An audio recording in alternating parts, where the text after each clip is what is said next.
Good afternoon, everybody. Can you give me a 5x5 in the chat if it's all sounding good and groovy? Just tell me what you need.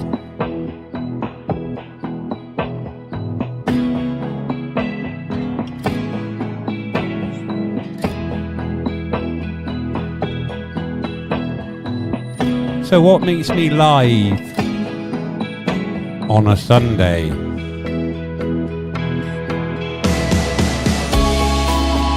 Well, it's simple.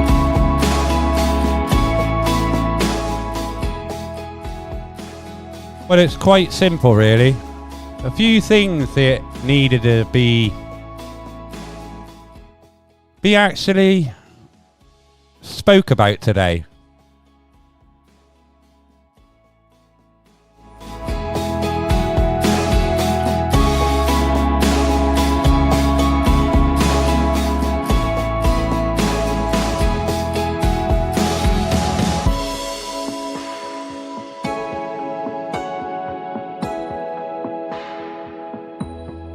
Plenty of things that I want to talk about today. Oh, I was peeking a little bit there. Gotta just not speak so much.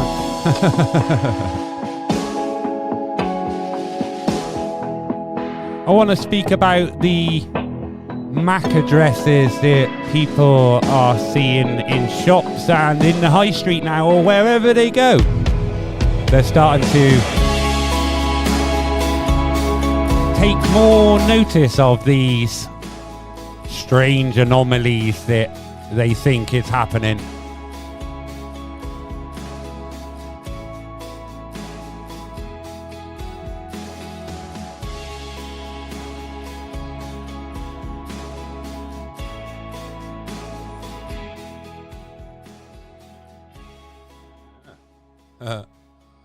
So let me just get rid of that music before we have any. There we go. All good now. All gravy. I might put my camera on. I might not. Depending on how I feel. But we all seen a video earlier that I posted in my Telegram channel. If you don't join me Telegram channel. Regarding, well, I'm going to actually play it. I'm going to play it. And then you basically can see for yourselves, you've already seen it, and we can discuss what it's all about, why you see these addresses, and then what the conspiracy that people think it is. We will just bring it up a little bit. Here we go. There's that one. Open that up. Okay, it. And we'll just watch it. Oh, that's a bit bad, isn't it? Let's not. Hi there. I wondered. Right. Media source. I've got to put it in. There we go. There we go. And then I got to play it and then monitor it. Here we go. There we go. Hi there. I wondered. I was just checking. I just checked the Bluetooth to try and see if I had my headphones in my bag. Yeah. And look what's going on in the store. Look at all these numbers that come up. Oh right. What's going on? Look, there's like 100 numbers there. Bluetooth numbers. They're not Bluetooth numbers. They are called MAC address numbers, and they can coincide with letters and numbers. And they're normally 0 to 9, A through to F are the numbers that are used for your actual MAC addresses. But we're getting to a little bit more detail of what they actually are. I did make a mistake by my previous video saying it was Morrison's, but it is actually Waitrose. So we just continue it. She looks confused behind the counter. It's a question that, she's probably never been asked before. And, she tries to give the best possible answer. And it was quite logical, really, the answer that she gave. But we'll get into it further on in the video. Right. Do you know why? I don't, I'm afraid. Is there some type of technology going on in the store? Or? Well, there's technology in terms of... For like 100 numbers? Yeah, I don't know why that would be. I mean, we have phones, but I honestly don't know. No? I'm afraid. You got a manager? Yeah, I can ask. That'd be great, thank you. Jack, please. I've got a gentleman query. Technical query. Yeah, I did think Morrison's looked nice then, but it's not. It's clearly Waitrose. I did make a mistake. Yeah, it's regards. He's just trying to find his Bluetooth headphones, but he's concerned regarding the number of Bluetooth numbers. There's 100 on this. I'm getting in right here. Alright, thank you. Yeah, it's insane. Yeah, it's just know that. It's weird, isn't it? It's a bit different, but... I mean, when you do it at home, you get like 1 or 2 things that you've got in your house. We've got, about 50 of these. There you go. We've got about 50 of these. You got to remember, every till has a MAC address. Every paint point has a MAC address. Every scanner has a MAC address. Even the automated pricing tickets on some shop barcodes on the end of the aisle where it tells you the price. Some of them are even automated now, and they will have a MAC address. Everything is a physical MAC address. I counted up earlier within my house. I have 52 separate MAC addresses, and that is for a family of 4. Because your doorbell, your Ring doorbells, they got MAC address. If my computer is hardwired, LAN connected, it will have a MAC address. It would also have another MAC address for the Wi-Fi connection as well. If I connected via Wi-Fi, it would have a different MAC address. So a physical device could have multiple MAC addresses depending on how it is connected through your MAC, which is your media access controller. And that's how it's controlled, through the MAC address.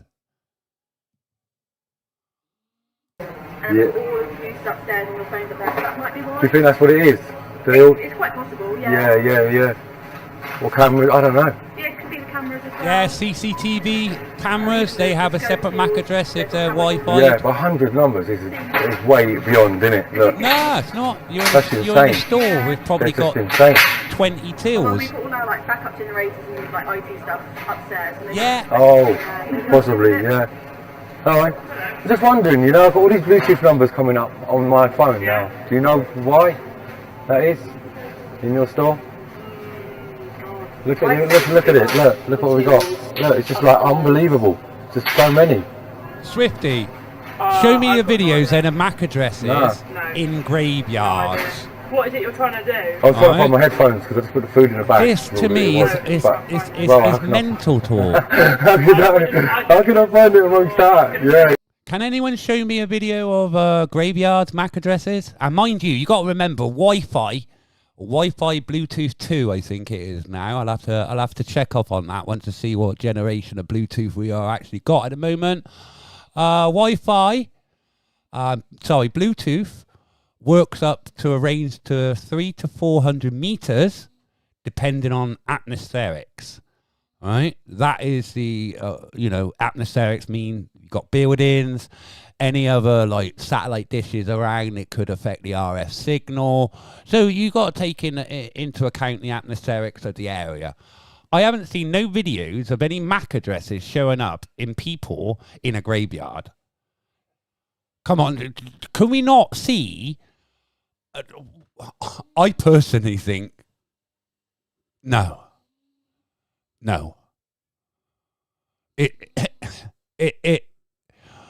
You got to remember as well, you're saying it's all about the control. They want to track you. They want to trace you. They want to see wherever you go. Well, they do that anyway. Because we got a handheld device, haven't we? Called our mobile phones, which is the best tracking technology in the world.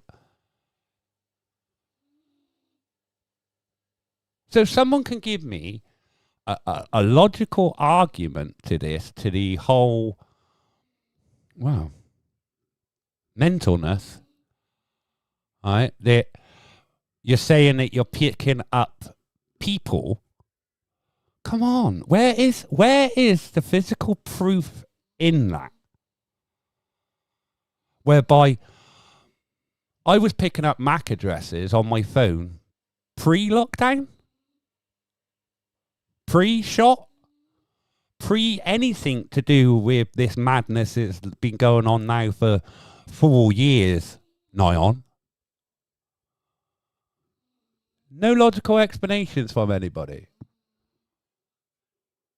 Okay, it's Bluetooth 5.0 at the moment, so it's even better. So surely you can actually look on the statistics from the group here and actually tell me the range of that you pick. Because basically, all that number is, right, it's a MAC number. You won't be able to connect to it because having someone's MAC ID, you can really do nothing with it because it's not the physical public IP address. That's why when you go into shops, you're picking up different numbers that you're not picking up names of devices, you're picking up their physical MAC address. But the reason why you're doing that is so that you cannot get the shop's public IP address. Because if you have the shop's public IP address, you can hack every device in that store that's connected to that public IP. So you wouldn't. So all you would see is the separate MAC addresses for each individual devices, whereby they're encrypted, they're connected to the IP, to the router, which you have no access to unless you have the physical IP address. So it is far safer for the public to see letters and numbers as a physical MAC address than it is to see the public IP. And like I said, how the device is connected to the server, to the IP, to the internet provider, to the router, it's all depending of how it's connected to that, to whether or not it's got one MAC address or two. I can switch now to Wi-Fi, so it'll be a separate MAC address. It shows I can go into my router and I can have a look. Okay, that's my computer. That's connected via Wi-Fi with that MAC address. And I connect it, turn it over, and it gives me a separate Wi-Fi for the LAN address as well. So, you know, again, 240 meter range. Well, some of the websites then that I was looking at were a little bit ambiguous. So that's still quite a distance to travel. And what you got to remember, that's all around you, isn't it? So that's, 250, 40 meters above, left, right. It's completely all around you.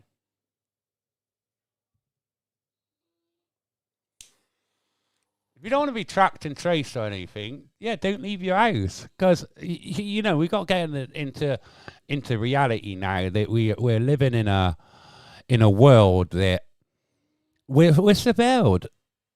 As soon as we walk out the door, we're surveilled. You got a CCTV camera at the end of the most residential areas now. They're covered by CCTV, or they have CCTV in communal areas, isn't it?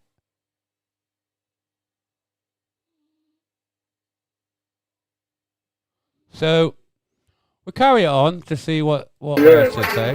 Yeah, and I'm concerned about what's going on, man. Like in your store. That's why I'm questioning it now. I mean, just look at them all. It just goes on. That's quite strange. Yeah, they're like all Bluetooth numbers. What is Bluetooth? It doesn't. I wouldn't say it's because on mine it's not like that. You'd have a name or something, yeah? On mine it would be like, You would have a name because I've only got yours. Oh, and the smartphone thing. So you get like they're one. totally different things. These are all just like cars, like my cars and stuff like Yeah, that. that's your And Bluetooth but pre-connection. they're not registering now. yeah. They're just saved, aren't they? Yeah. So the registered ones are The two. registered ones are just those. So you got 2 and I got 100. I have no idea. That's mad, isn't I'm it? afraid, I don't know. Yeah, no, alright, thank you, man. Yeah, it's not really. I'll have to ask someone, man. I'll have to find out what's going on. And I there. bet Thank you. Take care. when he picks them up, right, they will show as available devices, right, but you won't be able to connect to those devices at all. It's nothing, to me, it's nothing nefarious at all.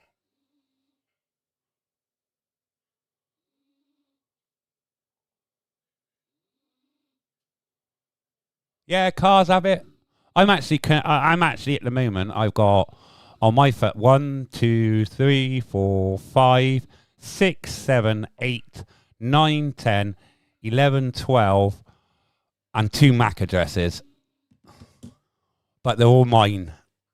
It's all devices that are within my house that I are paired to on my phone. You know, light switches. We've all got those lights that are connected. You know, I go on my phone now and switch me lights on and off. That light bulb has a MAC address, and it shows on my router the device and the MAC address. All my cameras in the house, my Ring camera that's via Wi-Fi in the garden, you know, that's connected, and that's got a MAC address. That's what I say. Do I think that its technology is being used against us? Yeah, totally, 100%. I can not disagree with that at all. Because if you all remember, when the internet came out, it was going to be one of these uncensored, wasn't it? Could say what you want on the internet. The reason why they had to do it, because they had to get you addicted to it. They had to get you to use the internet every single day and to make it part of your life, so you couldn't live without it. You can't live without your device. You know, put a 1 in the chat.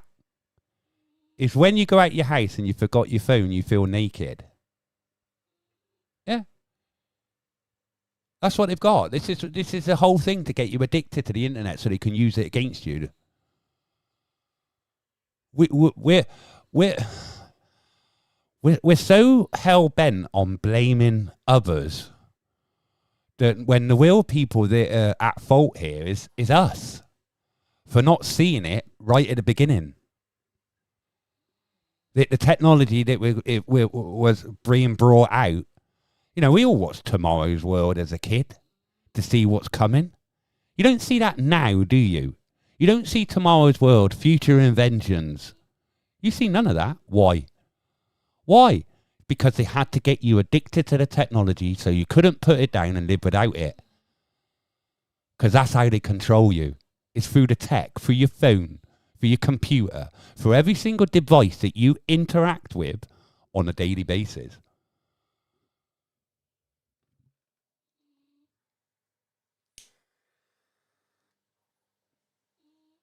They have made us so reliant on technology is that they've got us. Game's over. Juice. They've won. The only way that we can take it back now is to chuck it all away, is to get rid of it. But I know none of us will. None of us will put our phones down and leave all the technology and go back living under a rock. Or living in a world that we actually spoke to people face to face then rather than FaceTiming and, you know, Zoom calls. Because that's all it is nowadays. It was to take the physical connectivity away from people. So rather than connecting with people in the physical form, which it's a fact that if you get more than one human brain together, they thrive off each other. But we can't thrive off each other, I feel, if we're sat behind this technology. If we're not actually feeling people's emotions, because being in the presence of someone, you can feel their emotions, can't you? Some people can. So how can you feel somebody's emotion when you've got a screen in front of you?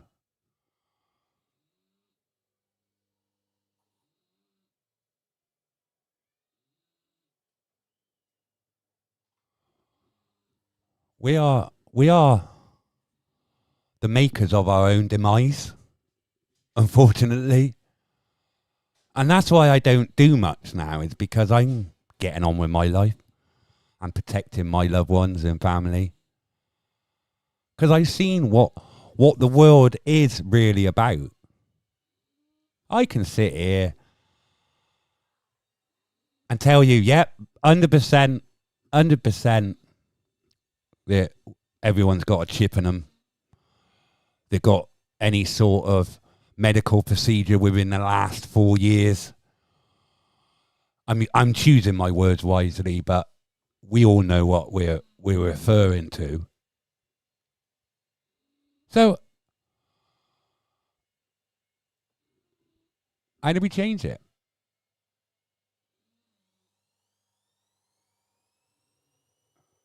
Some people are nuts. But when you talk to somebody and having the physical conversation in the presence of somebody else, it's totally different to having a conversation with somebody over the phone, isn't it? Or through a meeting on Zoom. There's none of that personal stuff.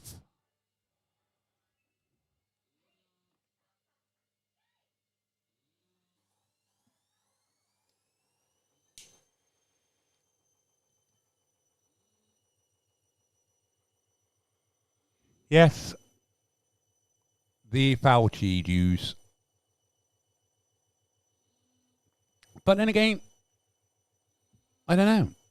If somebody could come to me with credible, I'm a logical person. I got to see things in black and white. There's no ambiguity. It's got to be plain and simple. Come to me with any relevant data to say, yeah, people are emitting RS signals, or they've got their own separate MAC addresses now inside them, then I'll be the first to stand up and go, yeah. I'll be the first person to stand up and go, yeah, I hold my hands up, I was wrong. But no one has, no one can. So to me, it's just another conspiracy that's going to make people money, isn't it? The way I see it.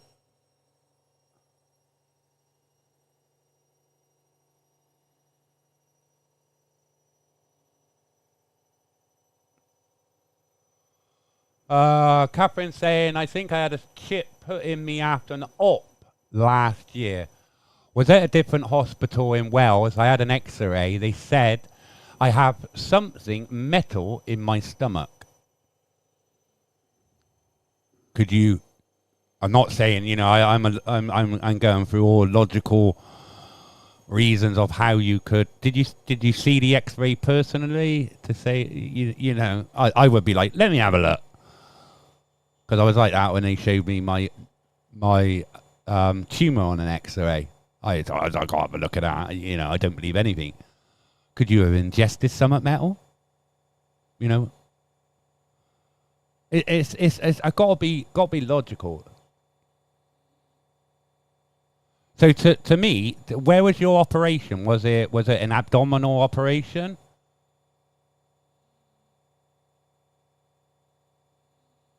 I don't know. But keep informed. If it is, you know what I mean? It's, to me, there's a logical explanation of all these MAC addresses at the moment until someone comes along and brings me a different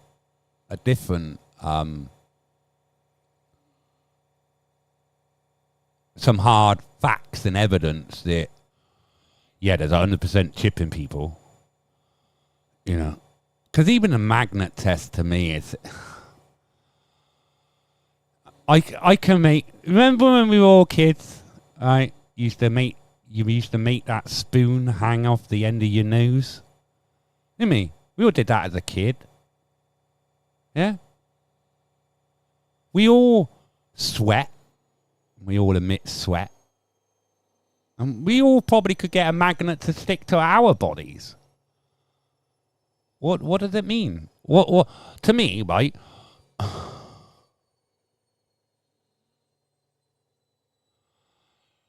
Is this part of the whole big, they get us so confused with what is true and what is not. Because what you got to remember, right? If you're trying to sell a lie to people, you've got to mix a little bit of truth in with it, haven't you? If you're going to sell a lie.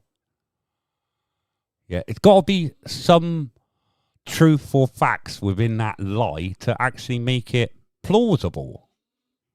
Yeah? Am I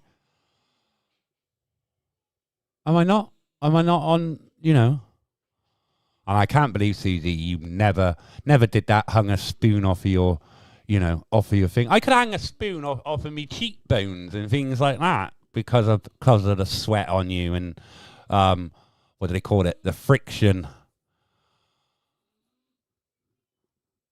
I don't know.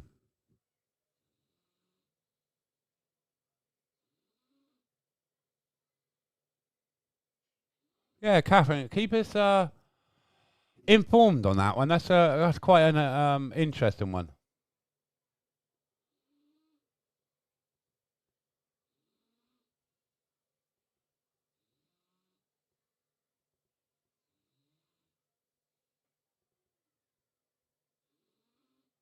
I don't know, Andy, what was that? I got to bring that chat over here a minute because I can't see it at the moment. Pop out chat.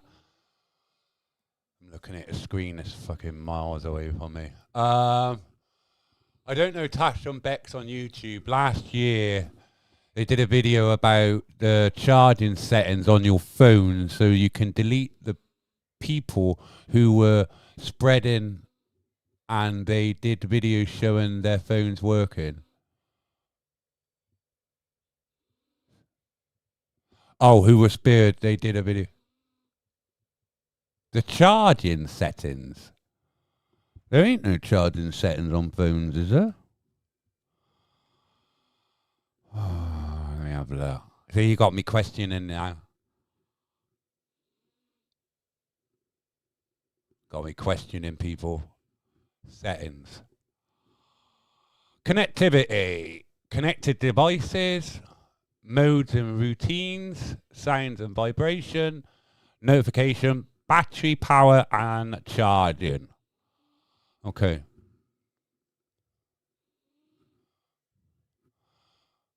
Tells me that I can limit devices that are using my battery, i.e. in the background. YouTube is on, it's using 8.4%. Charging settings. Fast charging, fast wireless charging. Show charging information, they're all on. Show battery percentage, battery information, tips, and that is it on mine. So, I don't know. Oh, who's that? Tyrant, why do you think Brits of today are so soft and weak compared to, say, how Brits were in the days? Yeah. You got to remember, when we all went to school, because I'd say my majority of my subscribers are probably between the ages of 30 and 70, I would say. So we come from the Generation X, Boomer generation, and we may even have some millennials actually in here as well. So we have a broad spectrum of people. Now, if people can relate, I do believe Kingsdale, mate, it was conditioning in school, because I've had this conversation on many, many occasions with you lot to say that I left school with no educational qualifications at all, but that doesn't make me stupid. All that I seen at school taught me was like how to answer my name, because the first thing they teach you is how to answer your name, isn't it? Yeah. They used to get into trouble if you questioned. If you questioned what they were trying to teach you, you got into trouble. And I guarantee you, everyone that is in this chat now probably didn't do as well in school as they could have done. They probably didn't leave with the qualifications that, you know, they should have left with. So I say those people that didn't do well in school, left school with very little, are probably the ones that are a little bit more awake now. I don't know if I'm right on that. Or, you know, you're in the chat, and only the chat can tell me if I'm right or not. But I didn't do well because I questioned everything in school. I went to school and I thought, it can't teach me nothing. Why the fuck do I need how big is a hectare? Why do I need to know something as stupid as that? So, yeah, I think all those people that left school with not very good qualifications are probably the ones that are more awake now than ever. You know, I went to junior school. We call it junior school. That's primary now. We used to have infants, juniors, and seniors. That's all changed. So I went to infant school, and we had assembly every day. We sung hymns. We learnt about God. We don't learn about that much now, do you? You know, you were never taught about money either, were you? We played with all this fake money a lot in school, but we were never taught money control, were we? We were never taught that in school. Like, to me, that's basics of life. Those are the things that you should be taught in school. Yeah.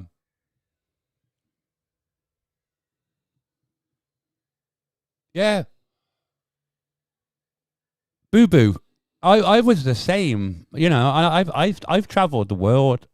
I've had some executive jobs as well. I've had managerial positions, project manager positions, safety critical positions.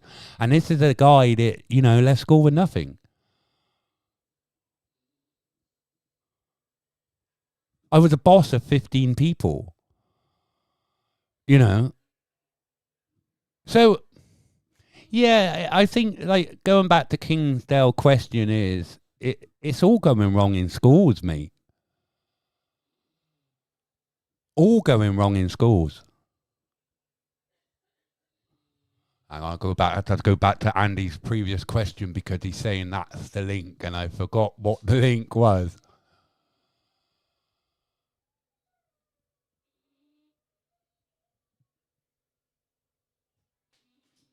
Is this about the Bluetooth? Right. Okay.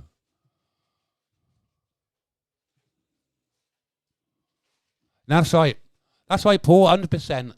Ordinary schools, so state schools, you're taught to follow. Private schools, you're taught to lead. End of story. End of story.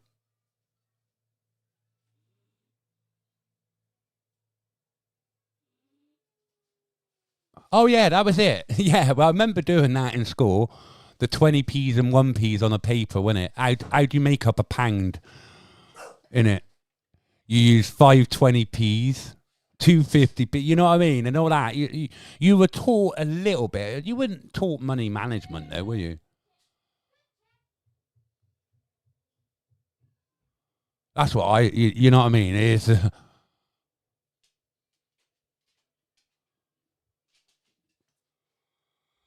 School is a problem because you're not taught, well,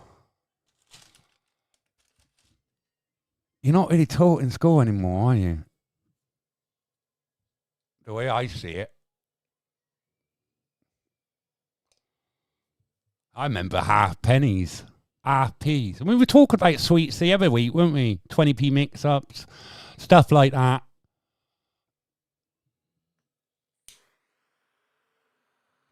But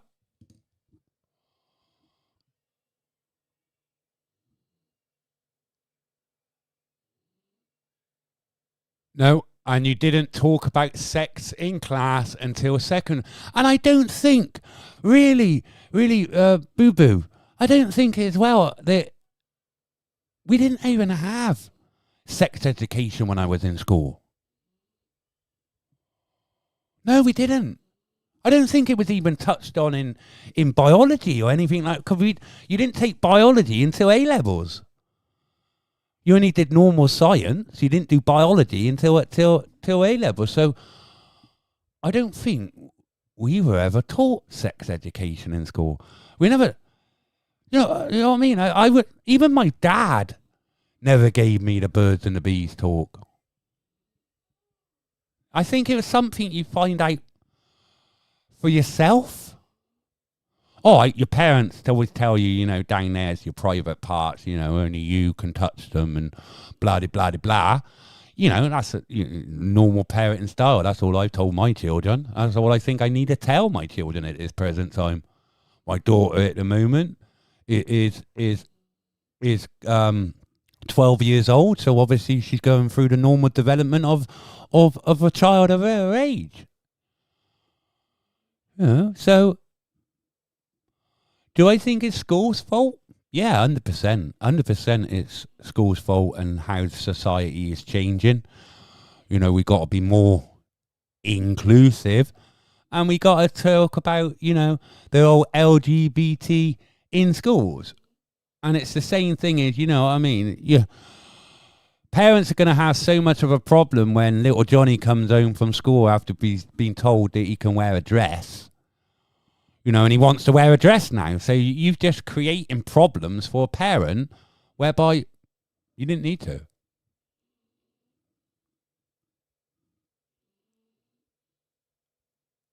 I like that, Paul. Sex education. When you pick something up, you say, well, that taught me a lesson. Exactly.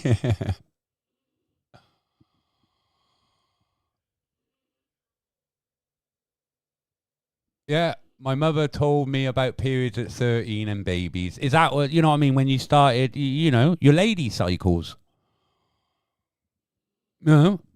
It's a conversation. No one should be ashamed. You know what I mean? You know, we all shy away from it and we all don't. To me, it's nothing, isn't it? You know, but then again, I don't push that onto my child at such a young age. It is. You don't. You don't. Not up to. It is not up to schools to educate my children. My schools are here, right? Is to teach English, maths, English, maths, isn't it? And those, and a science. English, maths, and science.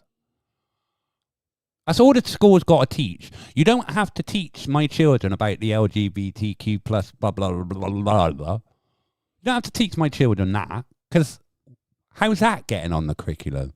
And it's like I said before, my children's school is they don't display the Union flag, a flag of our country. They just display the LGBTQ plus inclusive flag, don't they? That's flown in the school.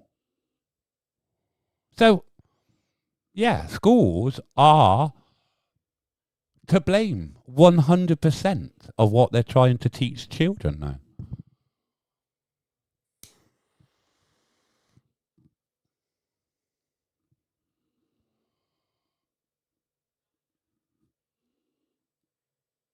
Boo-boo. You're 100% right. 100% right. When we went to school, it was so much easier, wasn't it?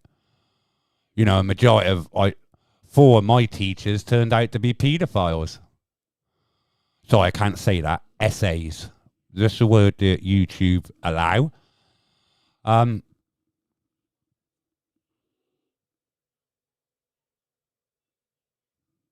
Or SOs.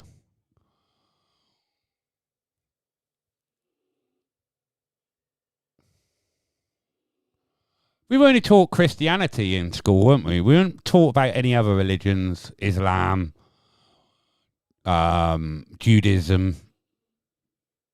It was touched on.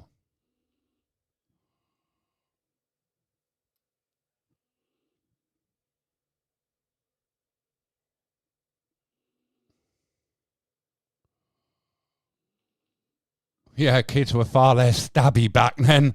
We had 2 children murdered yesterday.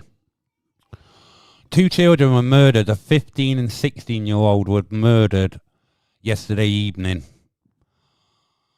Both rushed to hospital. One died at Southmead. One died at the Children's Hospital. A 44-year-old man and a 16-year-old boy remain in custody, undergoing questioning in relation to the murder investigation that is underway as of today. So yeah, bit too stabby.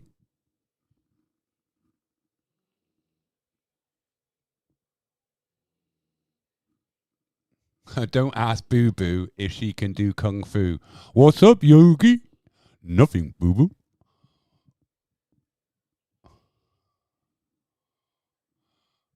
Yeah, well, they can't do any of that. Can't do concours, snowballs anymore. Concours, because obviously, I remember when they first tried to bring that in. Concours in school were banned, right? If you were going, they did start it like if you were going to play concours in the playground, right? And did you ever used to do scrambles and stamps and things like that? The conch would come off the end, but it didn't break, and you have the right to stamp on it. Yeah, we all played that. You can't do that nowadays in school. Children, right? I keep telling my kids, if I could take you back in a time machine to my childhood, you would have so much fun. You would be out breathing fresh air every day than sitting in the bedroom.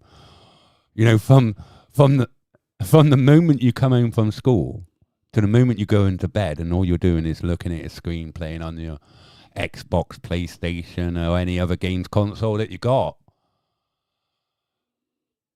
You ask a child now, what's a conker? They wouldn't have a clue.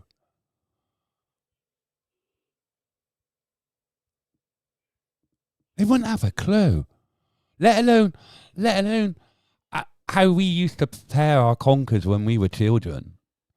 Oven, vinegar, you name it. We used to do it when to get the best conker. You know, 7er I had. It was a 7er.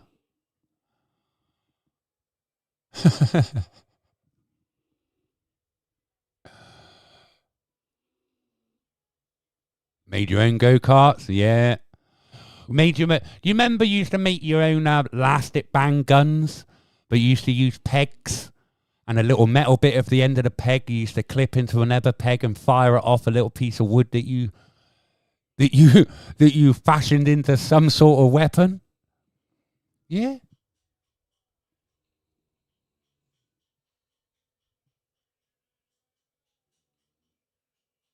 You know, we used to do so much as children. A lot of us, probably forgot, until we have conversations like this, and it sparks off that memory that, yeah, I remember that when I was a kid doing that.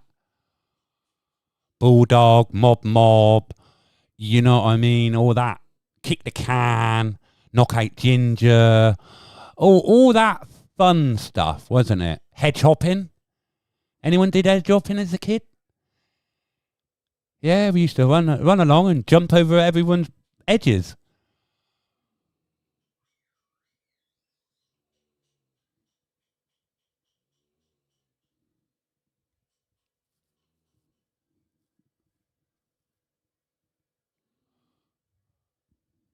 Yeah, brass rubbings, leaf rubbings.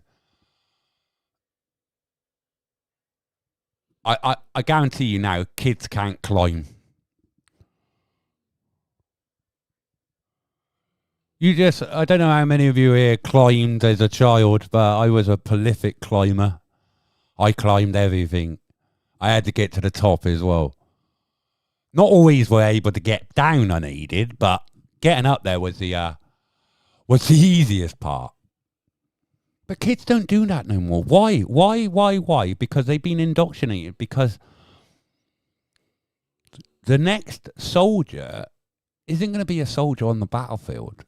It's going to be a soldier behind the screen of a computer. They fly the autonomous drones now on missions. The Predator drones. They fire missiles. How can he not do that with a physical person now? Not send them into the battlefield? Wouldn't you think that it'd be the first goal of countries not to send any of their citizens to war, but find a way to fight the war with technology? Which they have done now. You know, the Pulse. All that funky technology.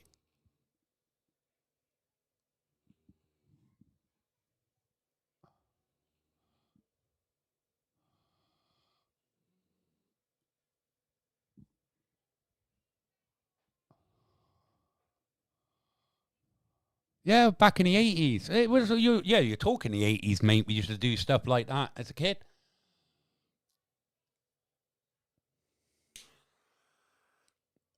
Yeah, some people didn't. That's why I asked. Did people climb trees as a kid, or do strange things?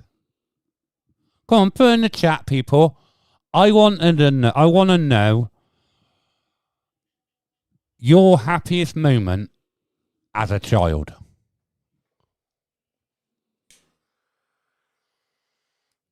What's that moment in your childhood that you always look back on and remember?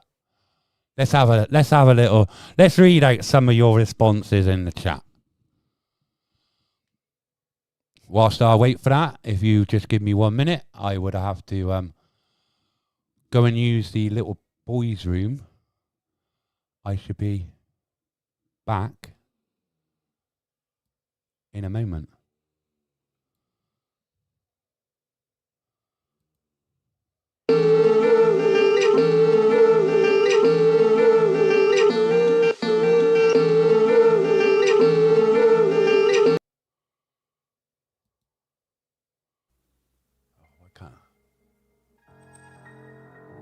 Here we go.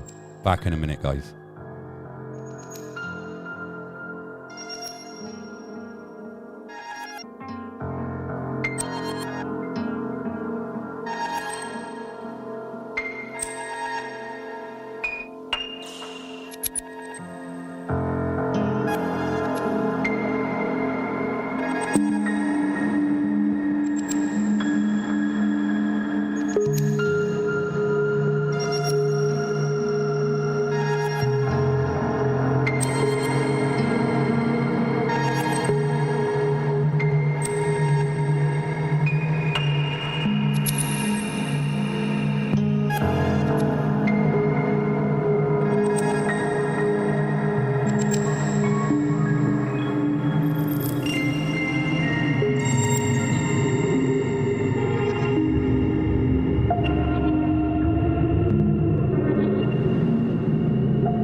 So we were talking about your happiest childhood moment that you will always look back on and it brings a smile to your face.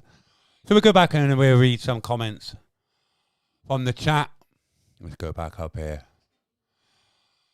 Boo Boo J says, meeting Wham, the 28th of the 11th, 1983. How old were you then, Boo Boo? Oh, that's a good one. Meeting Wham. Oh, George Michael, and who was is it Tony Hadley? No, Tony. I don't know who the ever. We all remember George. Who was the other member of Wham? I don't remember. Happy Girl said all of it. I had a cousin in primary school, and my mother was there in my first school. Loved it. All had a great childhood. Went abroad at the age of 9. Yeah, I was lucky. I was lucky to have, quite, I wouldn't say privileged. I would say it was better than a lot of people when I was a child. I wasn't a deprived child. And I didn't get everything I wanted. It was never designer stuff that I got in it. I always got practical stuff, like practical shoes, practical trainers. It was never the designer. I have had throughout my life, I've never had an urge to go out and buy designer clothes, have the latest trainers, or be any like materialistic person. I think that was the grounding that my parents gave me as a child, that they didn't make me out to be one of these ones that had everything and wanted everything, and if they didn't get it, they chucked the teddies out the pram. So yeah, I was that. But we're digressing off of the subject that we're talking about. We're talking about the happiest memories of your childhood, which you look back on and you can remember. Catherine says, when it snowed, we got sledges out. Yeah. Didn't snow much when I was a child. I think it only ever snowed once at Christmas when I was a child. And then I went into adulthood, and, you don't see snow that often, are we? I don't think my youngest daughter has seen snow yet, and is Jessica has seen snow yet? No, Jessica. I got a daughter called Jessica. She's 4 and she's never seen snow yet. Taco says, hiding in fields, 2 teams jump out, stick fight, make chirp sounds, toss my cat at them.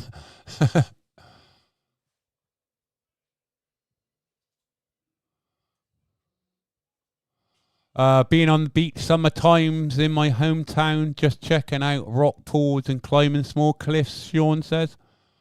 So we have a very varied, what we can remember of our childhood. And I think, you got to remember, I think how you're brought up as a child does give you that moral guidance,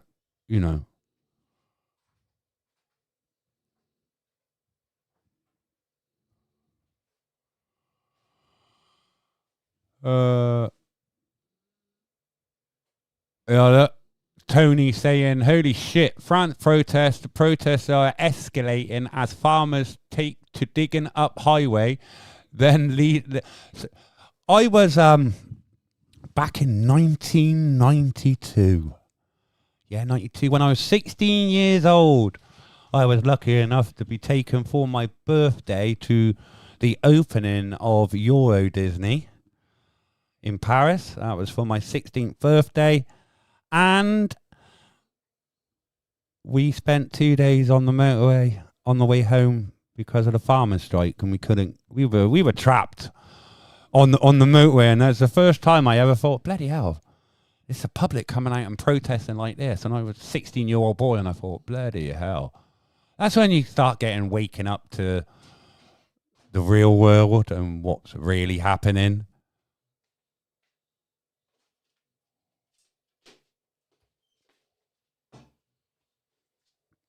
I can remember, probably mine was when I was first allowed to go to the junior disco on a Thursday night at the youth club. You felt all grown up then, didn't you? You asked your mum, expecting to get a no, because you weren't allowed to go before, and that time that she turns around and says, yeah, you can go, and you get all dressed up and take your 50p to get in to the junior disco, and then you bop for a few hours. You have a little bit, you might have another 30p to get some sweets. If you're lucky, a little 10p carton. Remember those little plastic carton drinks with the plastic top? You used to get a little red straw. Get one of them, 10p. And a few sweets. And then you bop the night away at the junior disco. That's my, probably one of the memories I have that sticks in my mind.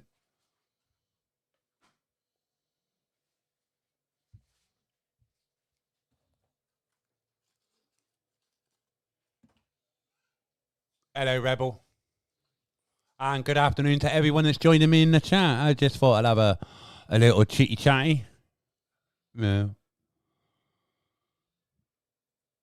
Because I do think that out of all the groups, and I'm not I might not have a lot of people that chat within my Telegram. I mean, to me, it's not about the numbers. It's about the actual people themselves. I don't give a toss if I got 50,000 people that talk to me, or I've got a handful of people like I have now. I have a handful of people that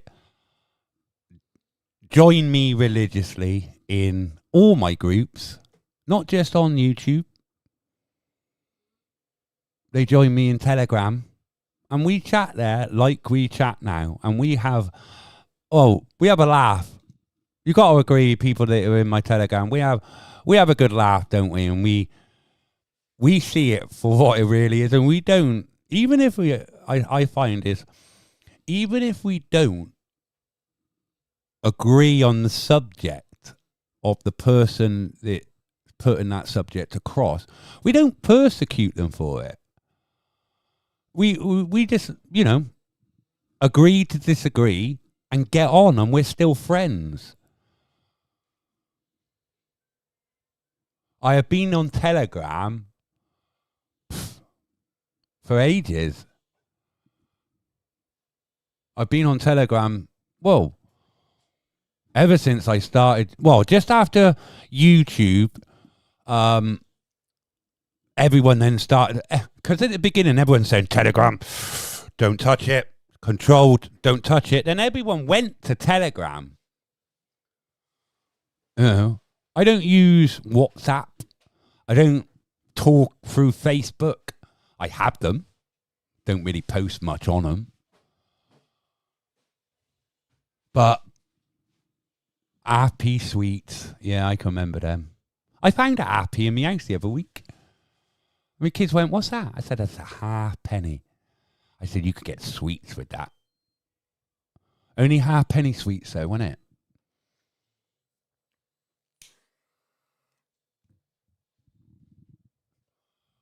Riding your bike with no hands. Wow, I had a little rally boxer, blue rally boxer I had as a child. That was my first bike, rally boxer. See, it's like, most people would have got a chopper. I got a boxer. It's the practicality, but I've never got like the latest thing. It's a bit like when the Sega Mega Drive came out. My dad brought me a Master System. I couldn't have the Mega Drive. You know what I mean? It was like, yeah, I never had the latest things, but I never wanted the latest things. I didn't want the latest gadget that came out. I didn't want the new Nike trainers or the naff stuff that we all wore as a child. Remember naff? Your naff jumper, your naff jackets. Yeah, your Stussy and all that. This is the stuff that people were wearing. There was no Nike, Adidas. It was all like naff, Stussy and all that, wasn't it?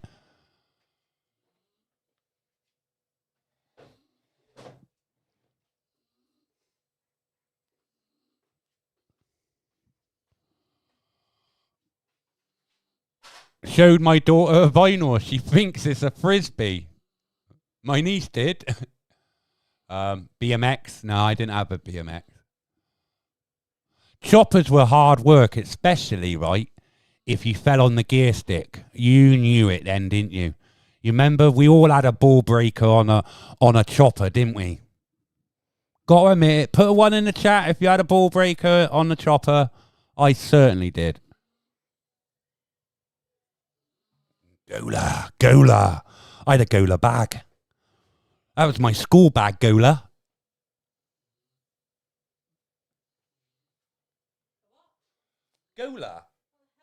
Gola's a make of sportswear. See, my wife, she's born in 1983, right? She don't even know what Gola is. She's like looking at me like, what? Gola was a sports brand. Yeah, you were an only child, so that's why you were given everything. Exactly, you were the only child, so you got everything. So you were spoiled. You had the latest designer trainers, the Nike tops, the jackets. Remember the old duck down jackets, the puffer jackets you used to have. Now, I had the synthetic version. I never had the feathered one. But they were the go-to jackets when I was a child. Oh, Paul Golden had a rally grifter. See, yeah.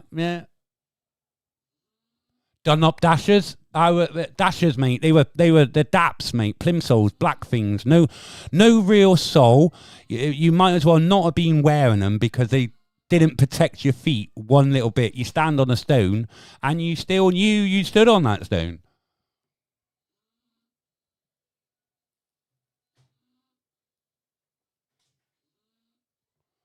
Wow, Naf still sells its clothes. Wow. Absolutely, man. Yeah, by all accounts, Naf still sells its clothes on their website. See, that was all. You remember we grew up in an area of free parties, didn't we? Raving scene. So all that sort of stuff, Naf, Stussy, you know, Fruit of the... Well, I wouldn't so much Fruit of the Loom. I'd say it was, though. People did wear Fruit of the Loom back in the 80s and raving days. See, didn't know what Skechers were when I was a kid. Skechers weren't over here then. That was a 90s 2000 thing when the Skechers come over from the States, and they started to come over when people were going on holiday to Disney. And obviously when we had the good exchange rate back in 07, it was a 2 to 1. So for every £2, for every $1, for every pound, you got $2. So everyone were going over there, filling up their suitcases with clothes, trainers, and everything. I remember when I went to Florida, I came back with 4 pairs of Skechers.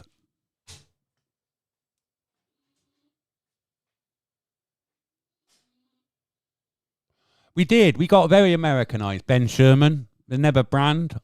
I used to like that brand, actually. I used to wear Ben Sherman shirts.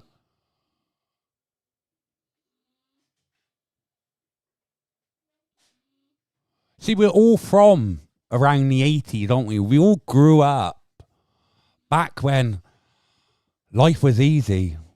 None of us had a care in the world. We didn't see any of this coming, did we? We didn't see that the world was turning into this evil... I'd say evil place.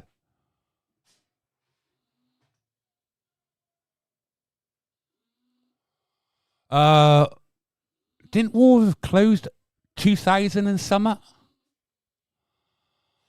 But there is talks of Woolworths actually coming back.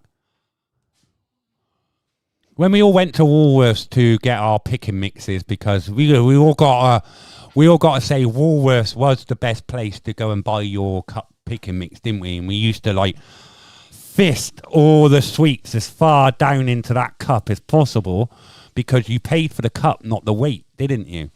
So you would get as many sweets into that cup as possible, ramming your fist as hard as you could in there. Admit it, people. We all did it, didn't we? We all did it. And it was a couple for your pot and a couple for your mouth. I can remember going into Woolworths as a kid with my pocket money and buying computer games on tape. Yep. We all remember that. It was oh God, where everyone had like Sinclair Spectrum, Commodore 64, I had a Commodore 16. See, I never had the latest things. So yes, Commodore 16 with a tape machine used to take forever to load a game.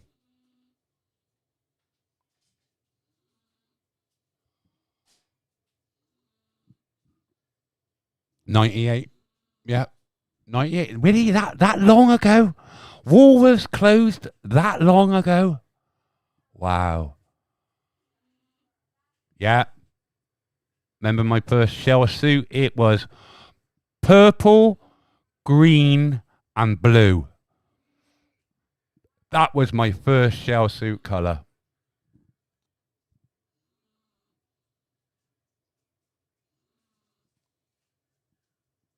We used to have a record store. I can remember going into HMV and places like that and buying vinyl and records or plastic wax or somewhere like that. You know, I had an Amstrad CPC 464, but mine didn't have the blue screen. It had the green screen because it came with a monitor with a little tape deck attached to the side of the keyboard. So yeah, I had a. That was a good computer. I used to play Harrier Attack on that. Used to take 45 minutes to load the game. Basic is graphics. But yeah, you used to have so much fun on that, wasn't it? All it was is up and down and shoot. And that was it. That was the game. Up, down, shoot. Up, down, shoot.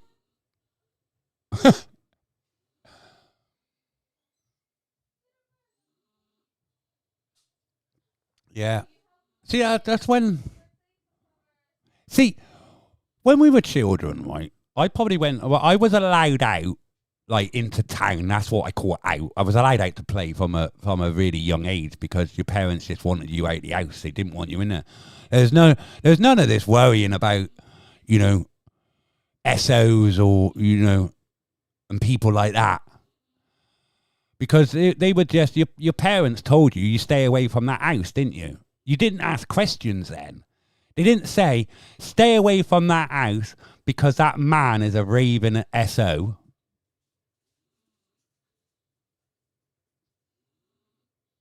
You know what I mean?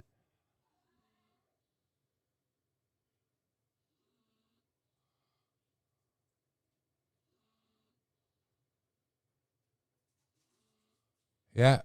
I've got to wait for that to pop up because I can't see it on there. My thing was games for the Spectrum, the ZR, user magazine, some sweets, a couple of football cards, all for less than £4. That's what I mean. With our pocket money when we were children, I know inflation and stuff like that, cost of living, prices go up, but surely there's got to be a stop where it just becomes greed rather than cost of living or cost of things going up, you know, to produce these things.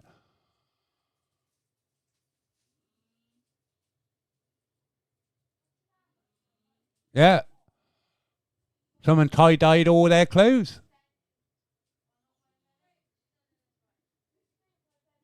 I remember, did anyone have, you showed respect. Say if your mum and dad had friends, right, and they were like, I had neighbours, right, that my mum and dad were friendly with. Like, she worked with them, but I used to call them auntie and uncle. They were no family members.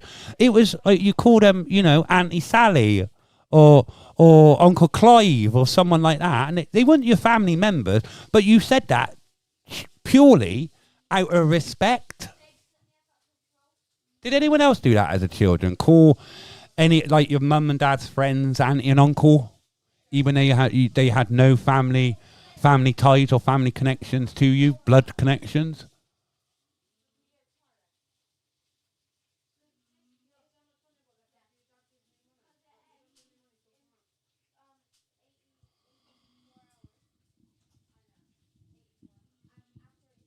That's it, the honorary aunt and uncle. But then that's how we were taught as children, weren't we? We were taught to be respectful for adults. Don't cheat your elders, okay, regardless of who they are. And if you never met them before, you would still have the same principles. You don't have that today. Why? Why don't we have that today?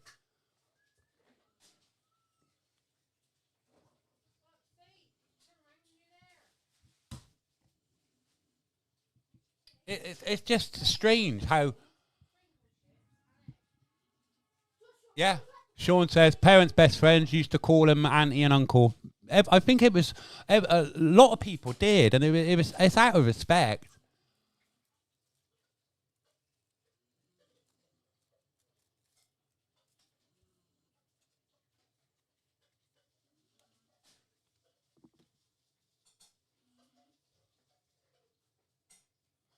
You know, and you didn't call them by their Christian name fully until they said, look, call me this or call me that, isn't it? You didn't do it until they actually referred.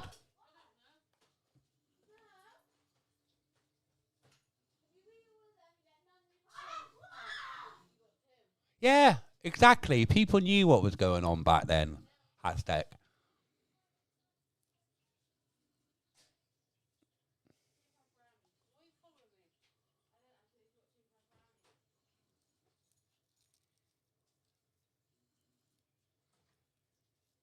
My children now, they go to bed at 9 o'clock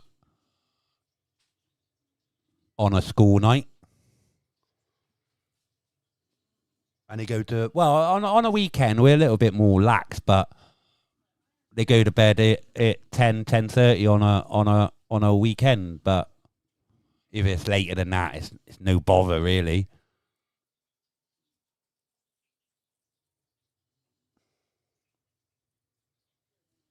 And it's like getting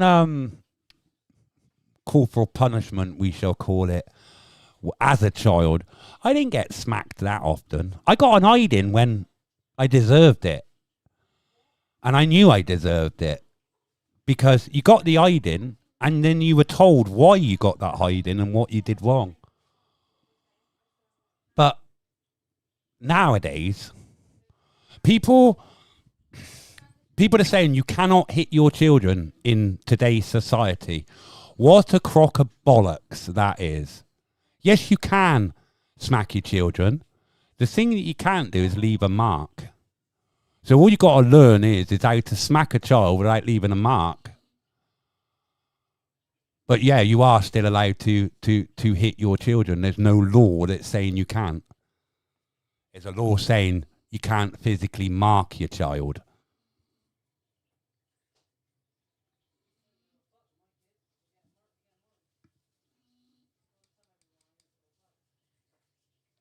But smacking is a last resort.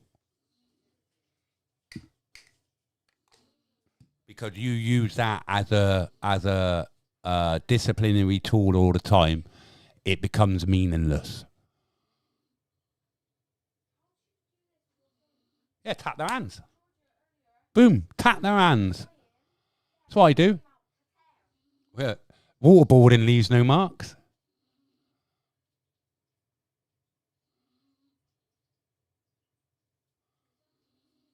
Yeah, I used to pick them up on end. If I remember rightly, you used to get a bit of the cow shit on the end of the a bit of the cow pat on the end of a stick and flick it at your mates, didn't you? And we all used to get the crab apples, didn't we? Yeah? Going over school fields and firing them at the windows, seeing if you can hit the building from the other end of the field. We all did it. Admit it. Admit it that we all went, put crab apples on end of sticks and flung them. I'm not the only one.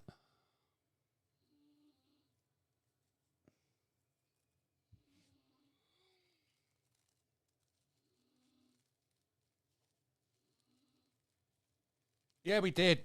Boo-boo. I honestly believe that we had the best experiences growing up as children compared to now.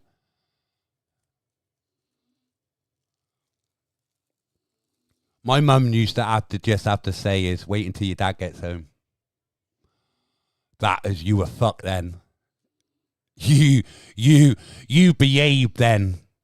And because you had till the time he got home to get round your mum so she didn't tell your dad. So yeah, a lot of that time was you learned prior to your father coming home.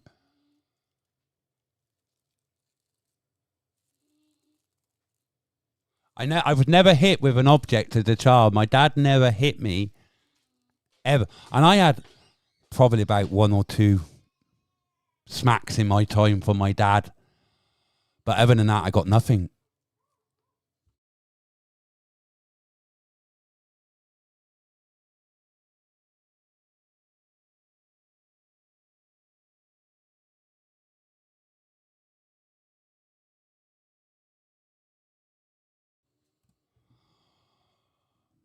A friend of ours, or a friend of my wife's,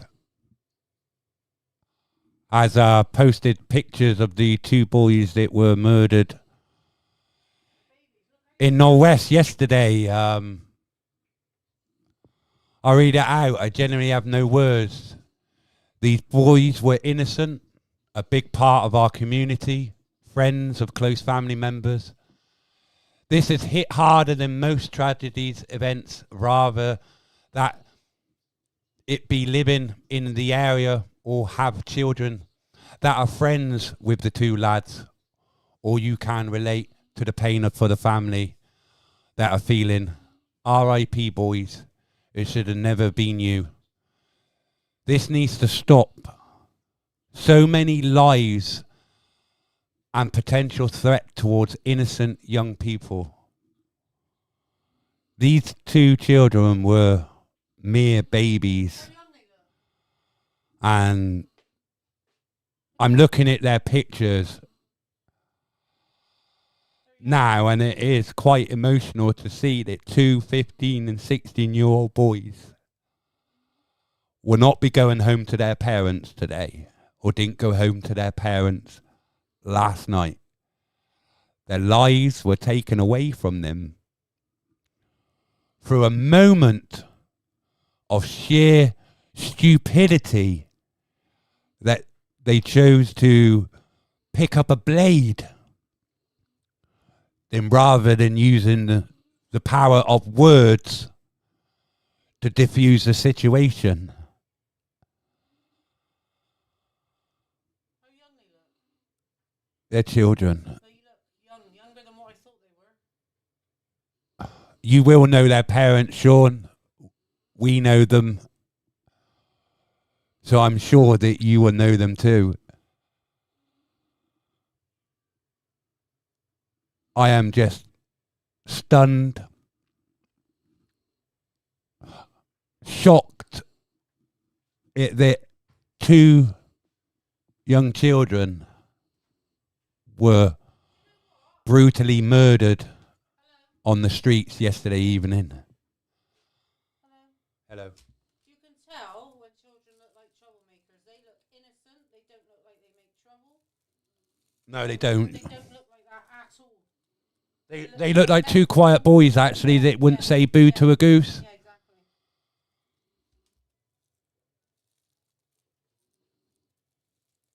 That's heartbreaking. I feel like crying myself, because I can empathize how those parents must be feeling now. Because I knew how I felt 3 weeks ago when I thought I was going to lose my daughter and she was on life support. I'm lucky. I don't have to feel that hurt. But I do. I feel the hurt for the parents.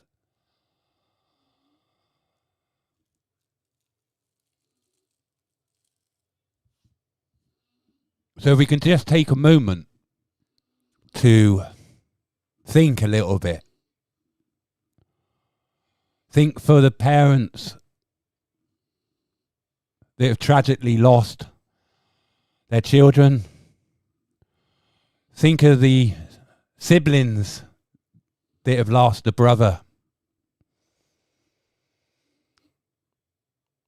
I am just lost for words. I truly am.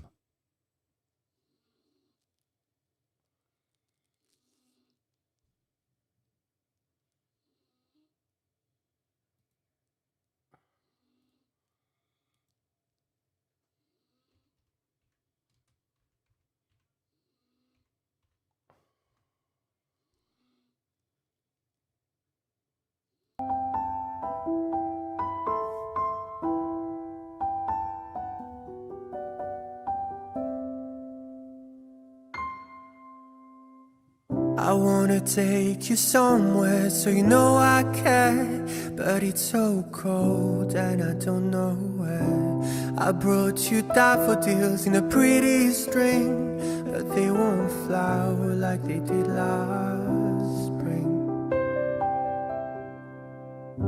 And I wanna kiss you, make you feel alright. I'm just so tired to share my nights. I wanna cry and I wanna love, but all my tears have been used up. another love, another love. All my tears have been used up on another love, another love. All my tears have been used up on another love, another love, another love. All my tears have been used up. Oh. You got to remember, it's not only the families of the victims that are going to lose their loved ones. The perpetrators' families will also lose their loved ones when justice is served. And if somebody hurts you, I wanna So it's not only but the my hand's been broken once victims' already. families' So I lives use that my have been voice, destroyed. I'll be so damn rude. Was they There's also always the perpetrators' win, but I family. know I lose. And I They've now sing got a to live with the song that memory it of just dies. their I relatives sing it murdering all two to innocent another heart. children. And I wanna cry, I wanna learn to love, but all my tears The have world been is so used fucked up.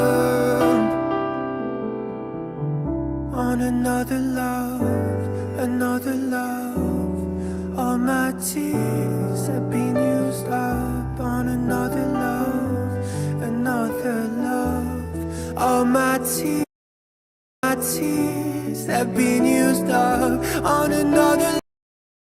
It's also been reported in the news that 2 people are further arrested on suspicion of murder. A 44-year-old man and a 16-year-old boy remain in police custody at this present time. But the superintendent that is heading the investigation has said they are hunting for more perpetrators of this crime. Because as it was reported, they left in cars. So cars meaning plural, so more than one. And we have a great law in this country now. It's called joint enterprise. You might not be the one that wielded that knife, but you still be the one that's going down for murder. Because if you were there and you did nothing, then you're as much as guilt as the next person. Wow. Anyway, let's not put a downer on this live stream. We've had our little bit of sadness. Gonna have a little bit of a happy time now. Let's bring the vibe back up a little bit.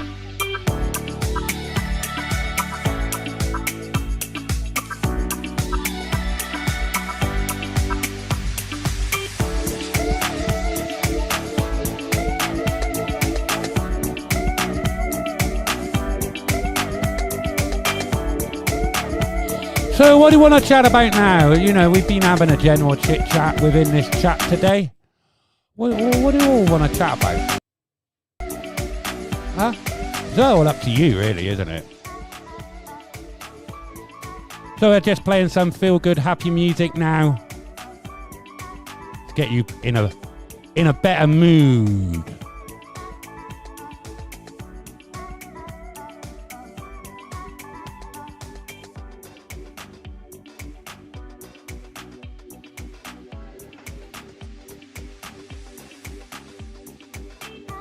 At the moment, there's no description for any further perpetrators. They have just stated that they are hunting for more.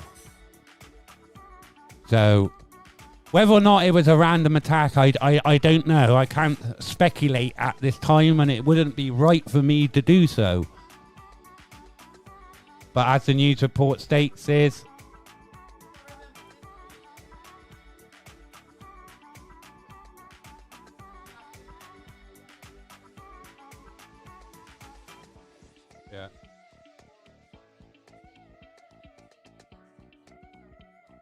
yeah, so they're saying that, you know, the boys that were murdered were young, very young. They were teenagers. They were, 15 and 16-year-old just starting their lives really in the big wide world. You know, taking those first steps out. And they've been brutally taken away from them. So the people that were involved in this are clearly older. They're clearly over the age of driving. So what possesses people to do something like that? They actually drove there with the intention of attacking somebody. Who knows? I don't know. Can't speculate.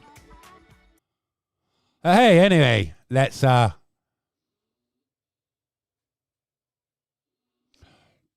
DJ Hines, hurt, sorry. Yeah, you're right. The streets in Bristol are owned by the gangs now. You clearly seen that was when I was getting abused by the hood rats, as I called them in my local area. You know, it's part and parcel of modern day life. It's down to the music that children listen to nowadays, the drill music, the gang mentality. You got to be in a gang. You got to be part of a crew. You know, you got to be in the BS13 gang. You know, they're chucking up the 13 sign for BS13, which is our postcoded area. You know, it's fucking mental stuff.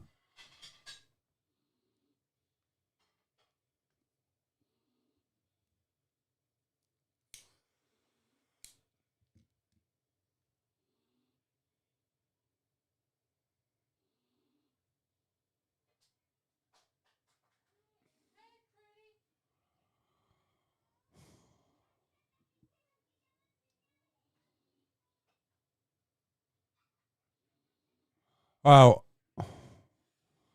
I'm not going to start commenting on the old Tommy demonstration yesterday, but people said they were going to be there, weren't there? So they were all fucking mouth. They're probably there, but too fucking up to do anything. But who knows?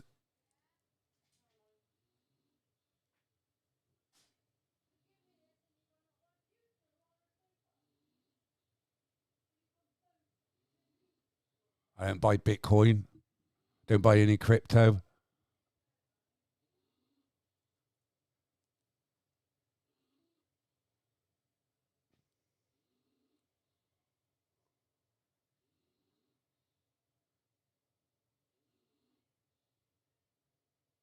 Well, I've been hearing the documentary wasn't all as it seems. A lot of the truth wasn't outed in that documentary, because it's coming out to fact now is it was a brothel that got attacked and things like that. So I don't know.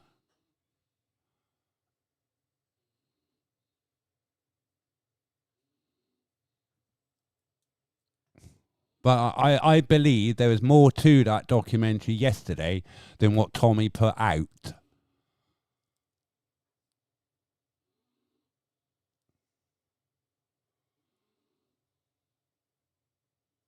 Because I got pictures of certain family members, and by all accounts her husband was the one that groomed her and pimped her out. I don't know. But you'll have to watch Clown World's video on that or whatever he's putting out. But I seen some of that footage from that documentary yesterday already. Because you remember when he put out the whole, we got to get this family out because they've been attacked. Part of that documentary was that yesterday, and we already seen that. So, not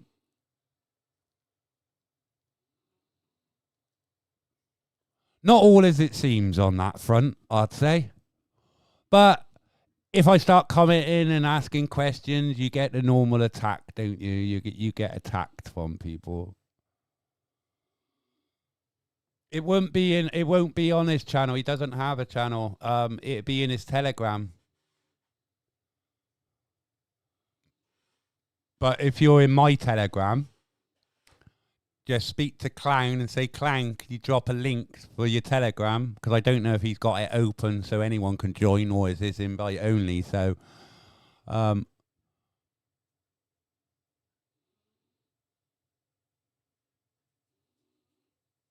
Yeah, I've seen some of it before. It was back last year when he put out a plea that he wanted money to move the family out, wasn't it?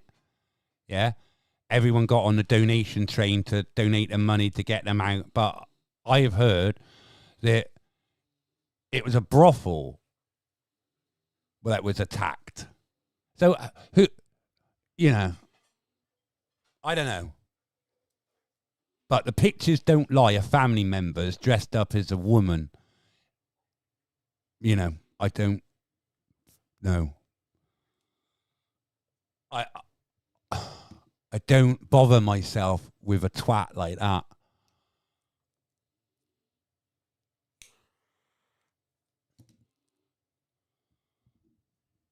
And if you all can still support Tommy with the amount of emails that you get asking for fucking money, and I told it yesterday on the stream, not one person has been put in prison through any evidence that Tommy has put together. Yet the Facebook paedophile hunters get convictions. Hundreds, by the hundreds. Hundreds of paedophiles. Hundreds. And if they had the funding that Tommy Robinson has got or had over the years, they would certainly make a bigger difference to what they're doing now. Because they're not funded by anybody. They don't beg for money. They don't ask for money. They just get on and do. I would far respect Tommy more if he became a paedophile hunter and went after every single paedophile. Yeah?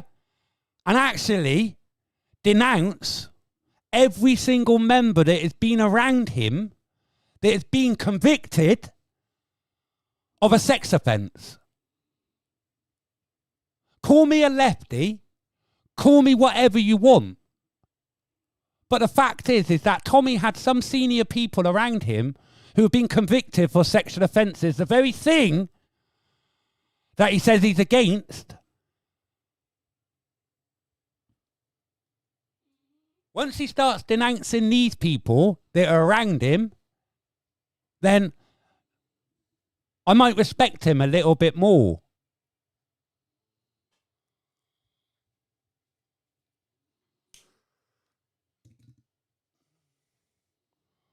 One second.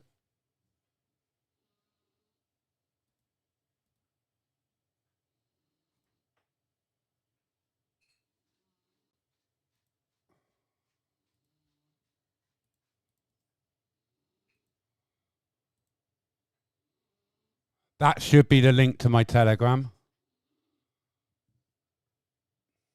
Where was Danny Roscoe yesterday?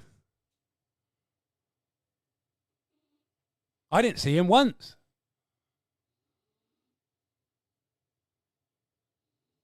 Where was Ginger Tony yesterday? Now she's a lead figure with Tommy. Where was she yesterday? There was not a lot of people that well, I say Team Tommy were there. So where are they all gone?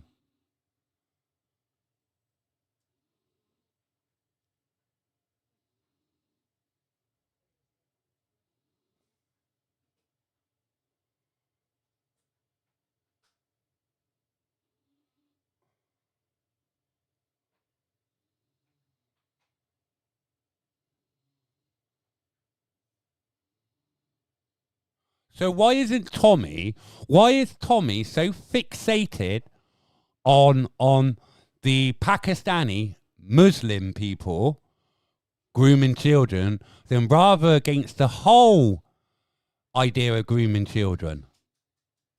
Is it okay that a white person grooms a child? No, it's not.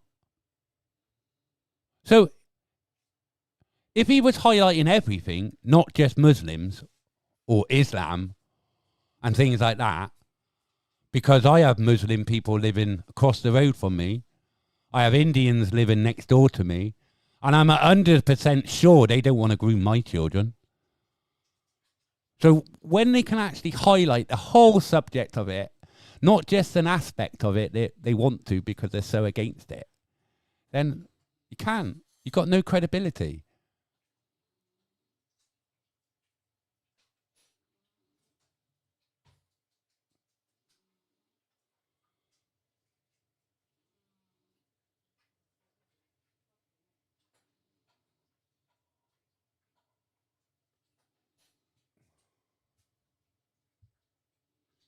Like a lot of other government, or look at the baby P. Yeah, all that inquiry covered up because they didn't want to cover up. Not because it was a race. It's because it was wrong and they knew they fucked up.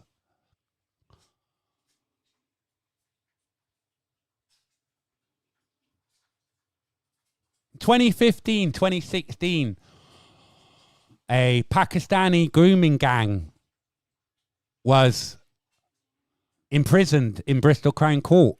Big trial, big trial. It was probably the second or third trial in the UK for Pakistani grooming gangs. So, yeah, it's been going on a lot longer.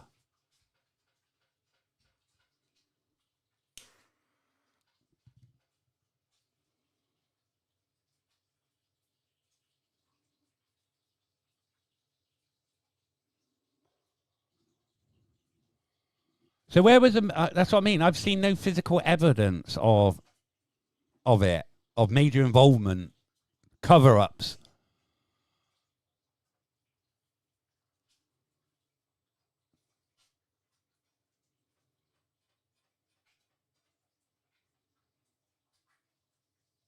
Yeah, I watched the Three Girls documentary. All right, and it was a failure, complete failure by the local authority and the police.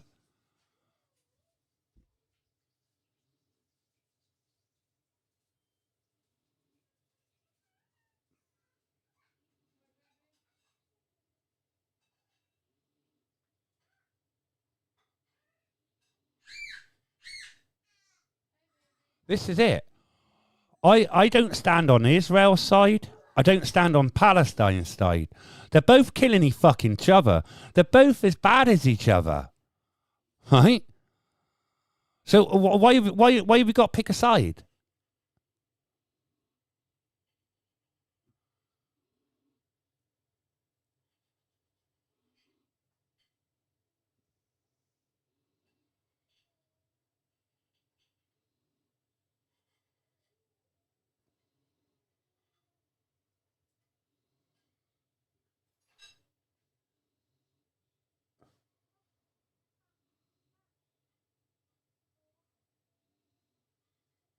I'm just reading chat a minute. Sorry, guys.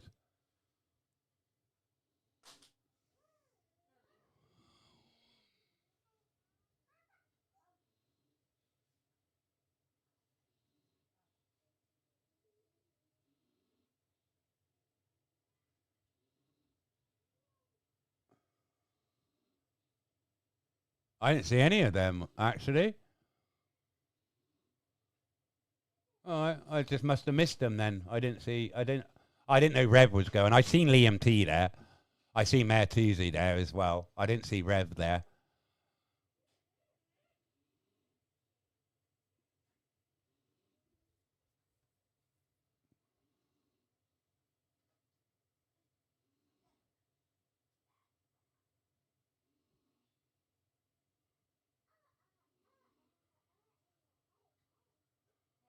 Yeah, I agree that any foreign national, right? Any foreign national that commits a SO in the United Kingdom against a child should immediately have their citizenship stripped and then deported. I 100% agree with that.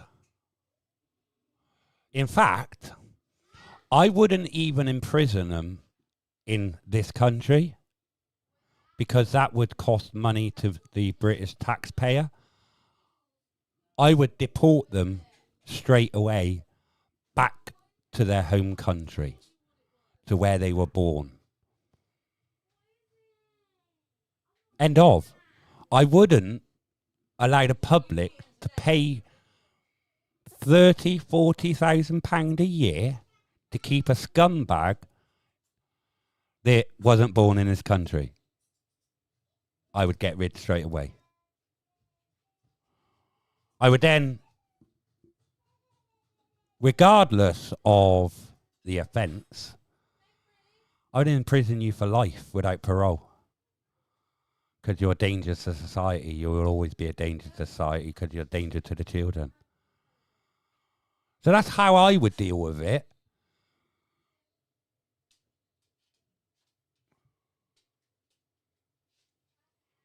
Would I bring back the death penalty for him?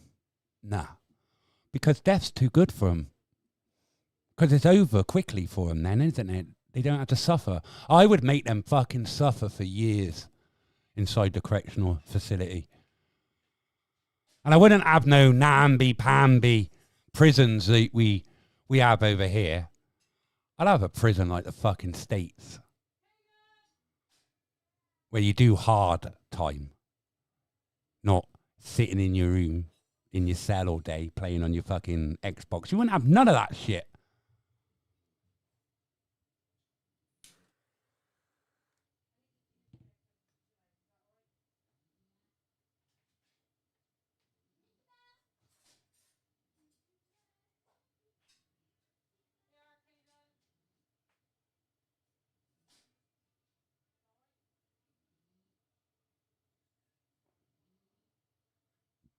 And a lot of these women, you know, a lot of these Muslim women as well, they're abused by their husbands. You got to remember, a lot of these women were married at a very young age. You know, because within the religion, they're allowed to, once they start menstruating, you're a woman. As young as 11. Not yet. In a bit. Oh, nice. So,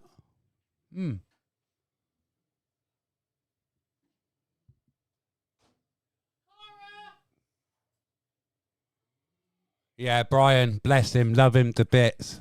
He just confuses the hell out of me.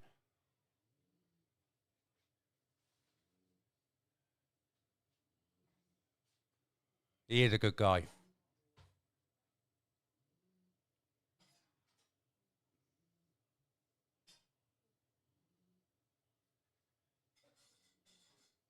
Yeah, that's it. I certainly wouldn't, innit? You know what I mean? If my wife did that, I'd take my children and go, I wouldn't have her back. They're talking about fucking, how there was a guy groomer. He came out of prison and his wife took him back.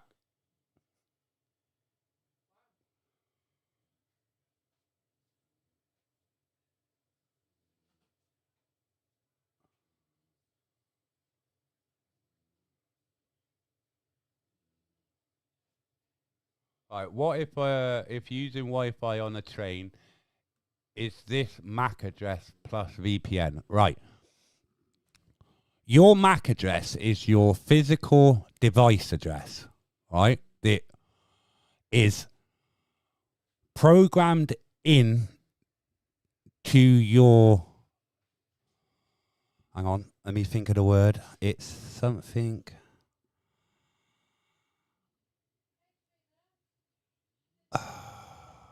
I can't think of the word. Right.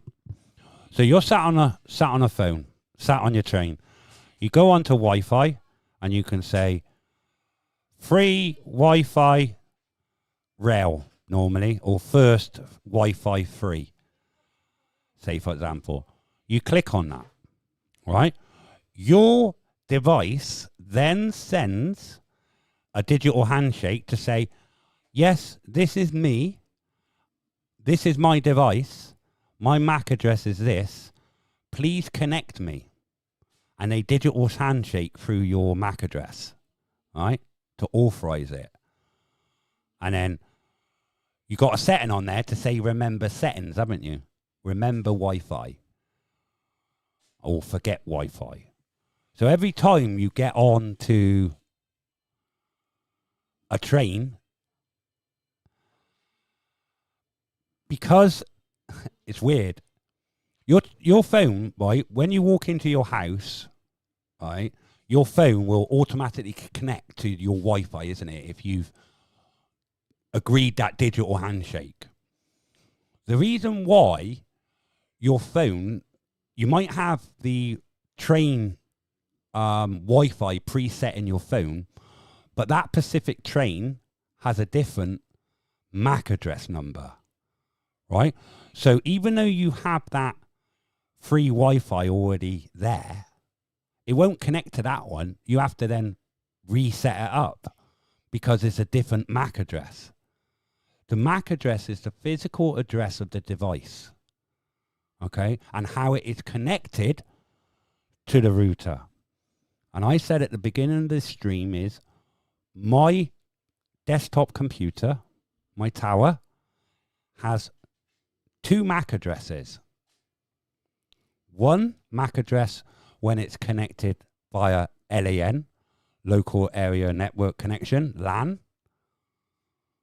hardwired, and I have another MAC address for my Wi-Fi connection. So on my router, I can go in, I can see my MAC address for my Wi-Fi and my MAC address for my LAN. So a device can have, or your mobile phone would only have one physical MAC address. Right? And that is made up of numbers 0, I think it's 0 to 7.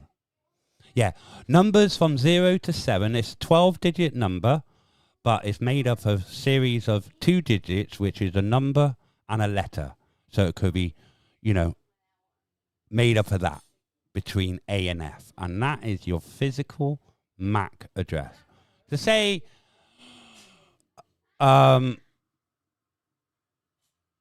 somebody wants to ban you from accessing a certain site, yeah? You can physically ban a certain device from entering, you know, entering that site. It's like me, I'm sat here now, I can go onto my router and refuse that MAC IP address and stop communication between the router and the device just by pushing a button.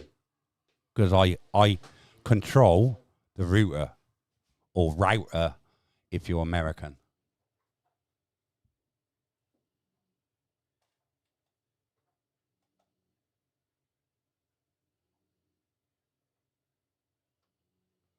Paul, can you show me any physical evidence that MAC addresses show up in a graveyard?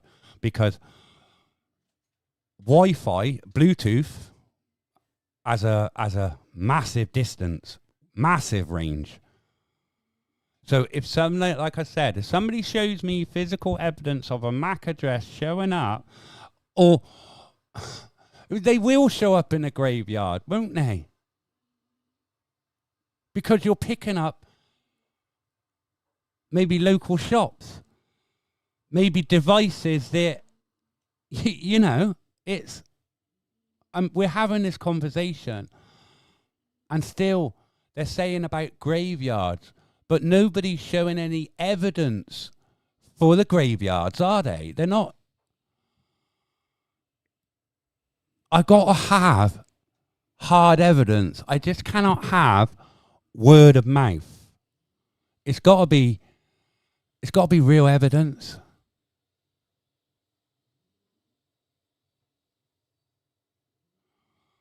You got to remember as well, you're going to pick up Wi-Fi from 200, 300 meters away. All right, Bluetooth, sorry. You're going to be picking up Bluetooth, Wi-Fi from 300 meters away. That test in the graveyard isn't,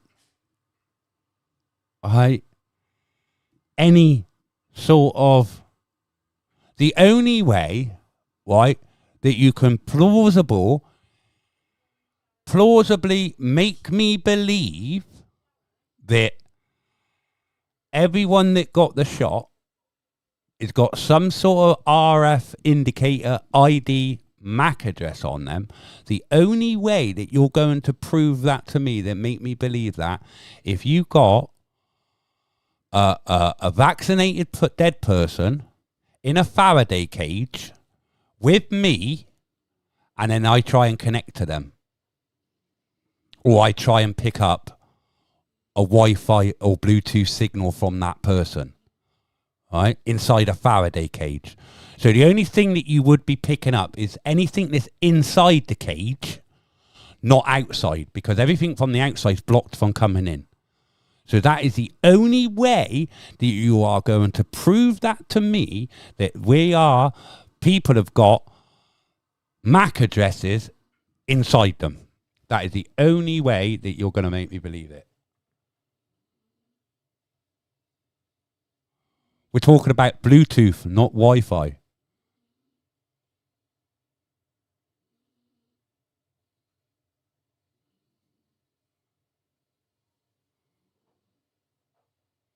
Oh, Bluetooth has...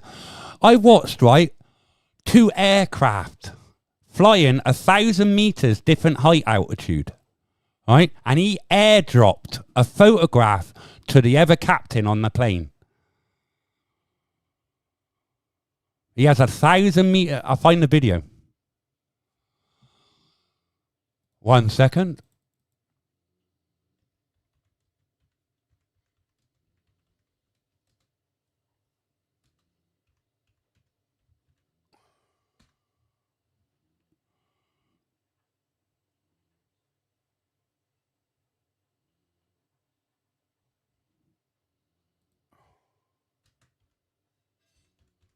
Be like that a minute, hang on. Here we go. Hang on. Download it. Here we go. Right. Here we go. Here we go. Browse.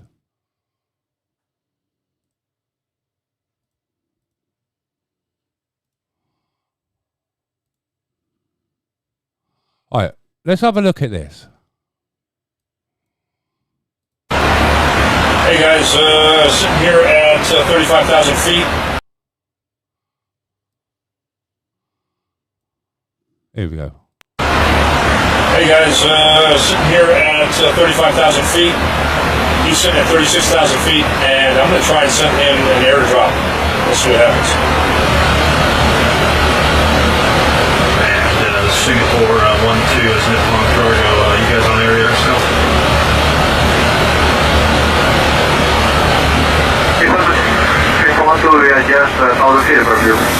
Yeah, we got some great pictures of you guys. I got an iPhone. I'll try and airdrop it to you.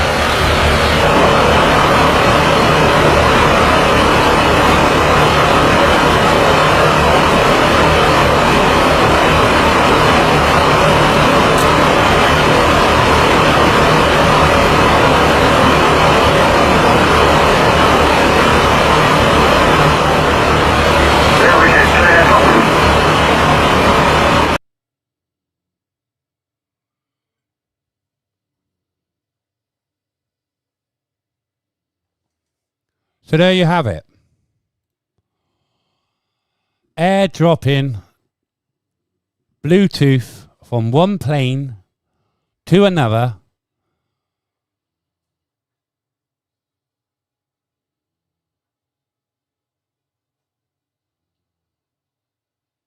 No, it's got nothing to do with the satellites, because you're directly connecting Bluetooth to Bluetooth. It's not going through any satellites. It's being beamed to them. It's not going through any satellite. It's a direct communication between devices that is in range.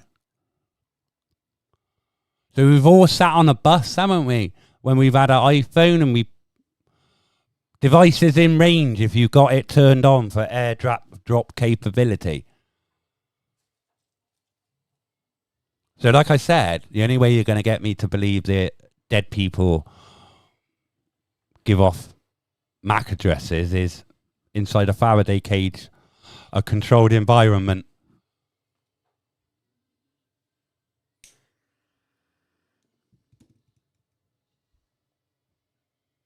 You know, I love a good conspiracy, me. You know what I mean? You know me.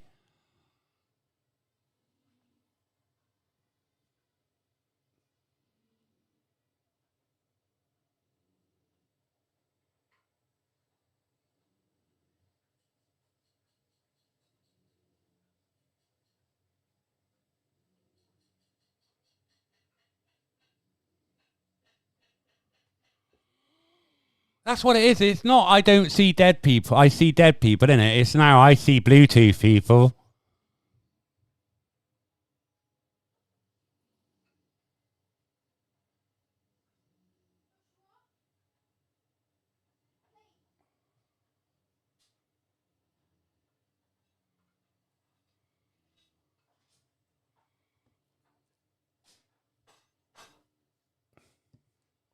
I'll have a look now. Hang on. I'll have a look. That's an interesting question.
Hang on.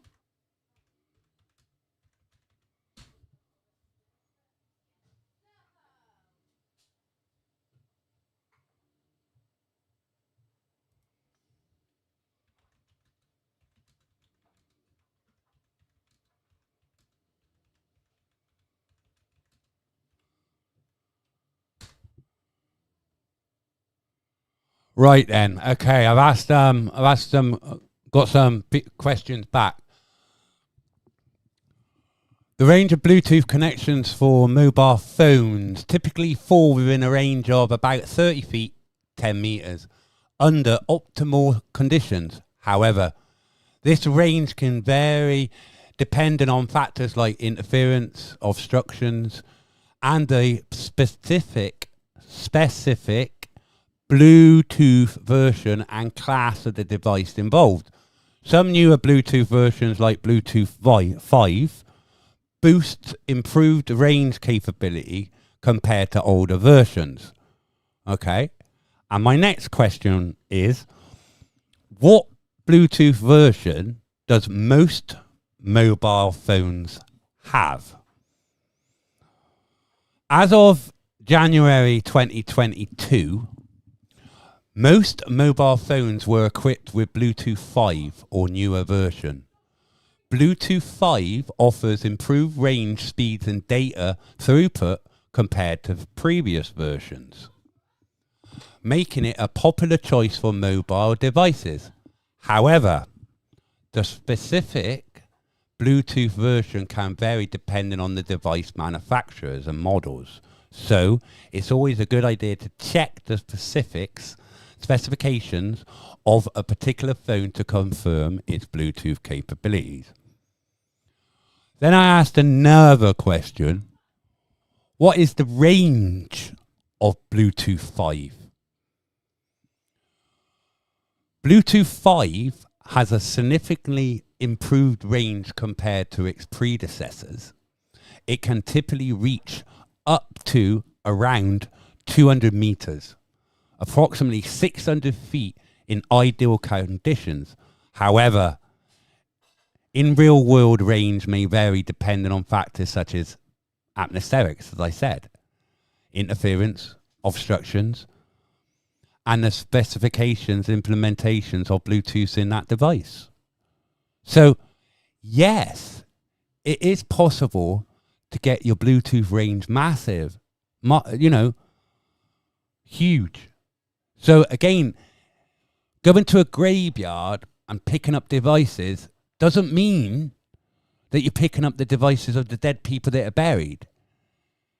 You have to do it in a controlled environment, i.e. a Faraday cage, or somewhere that no outside interference can get in.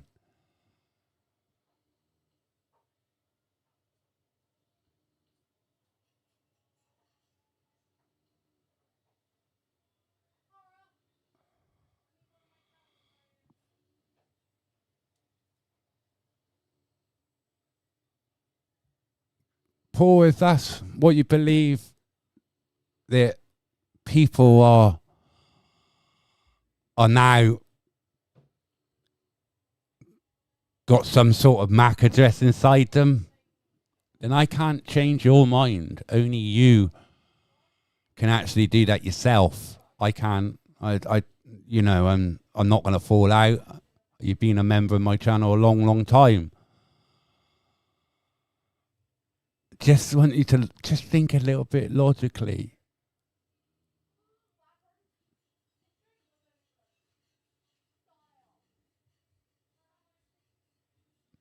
Anyway.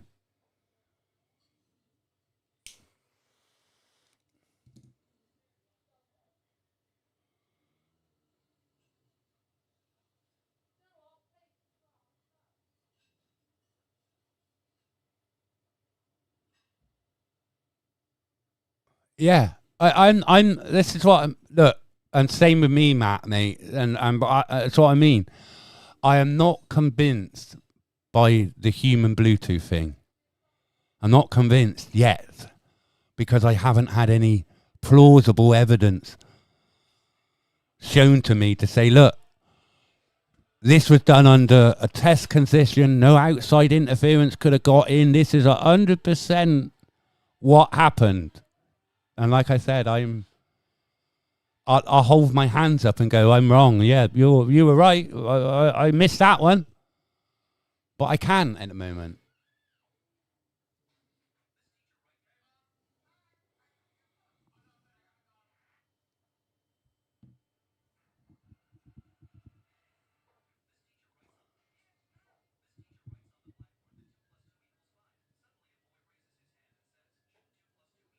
I got total respect for you, Paul, and that's why I'm going to do it, and I'm going to actually do that test that you've suggested, mate. I will do it, and and if I'm wrong, I'm wrong, and I will hold my hands up. But at the moment, it's one of those things I just cannot. I can't. I can't see it any other way at the moment. But I will certainly go and do it. But even then, that test is flawed because you've got to take into consideration what you're picking up could be a distance away from you.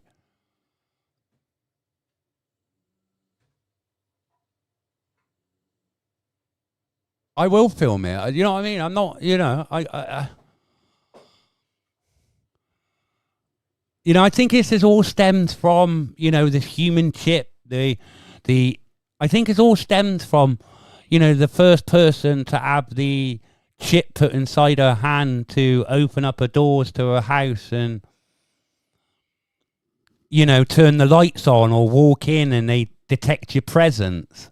I think that's all stemmed from that they've injected you with some sort of nanotechnology, because this is what we're talking about here. We're not talking normal science here. We're talking nanotechnology.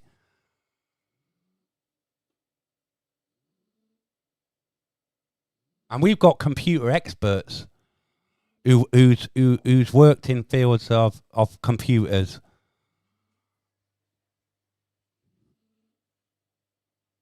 Can you put a chip inside you that will control that your house will detect your presence? Yeah, certainly you can. Absolutely, 100%. You can put devices into your body now that you can control everything in your home. We know that. Are they forcefully or unknowingly putting it into people?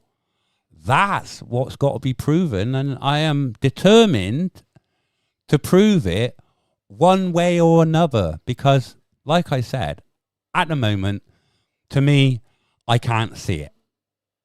But I'm not ruling it out, because that wouldn't make me, well, what's the word I'm looking for?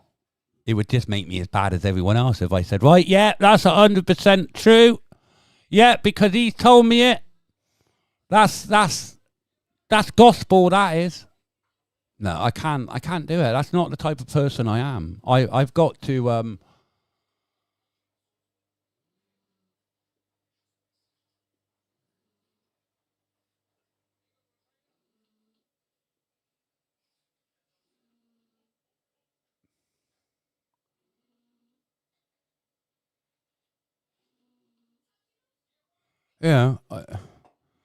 one way or another, we'll get to the bottom of this.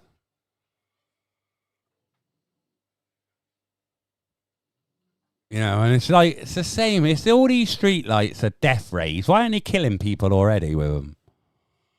If we got this big fucking weapon that is on our street corners, along our streets, why aren't they killing people already? Why ain't it making them drop dead already? And we were told, weren't we told that we'll see it last year, or where bodies will be piled up in the streets? Bodies will, it'd be like the Black Death, wouldn't it? The plague, where the carts used to go round the streets picking up the dead bodies. That's what we were led to believe, weren't we? We were led to believe that the apocalypse, people were going to be dying everywhere. We're going to be walking over bodies. Has anyone seen that yet? Yes, there is an excess mortality rate. 100%, I agree with it. There's an excess mortality rate. But how we were made to believe, people ain't dropping dead, are they? People are dying through unexplained circumstances, but we're not having the death rate as all these people that we followed for good few years on these protests on a Saturday. Yeah.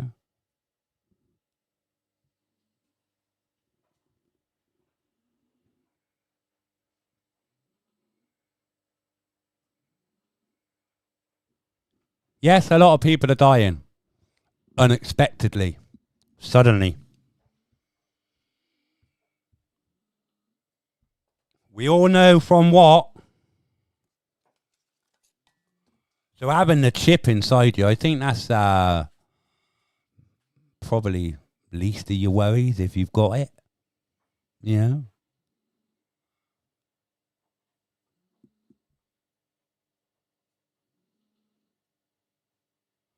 Now, certain areas of Bristol, you go over to North Bristol, especially around the UWE, right, around that area. On every other lamppost, right, there's like a square dish right up the top of the lamppost. Now, I think that is, like somebody said in it, that's down to mapping for the self-drive cars. All that. I think you're right on that.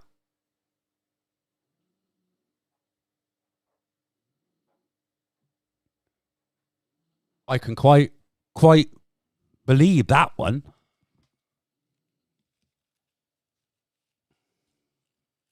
And it's been proven that the capacitors on the thing on the top couldn't shoot out any sort of beam that is going to kill you. It can't do it. It's been proven.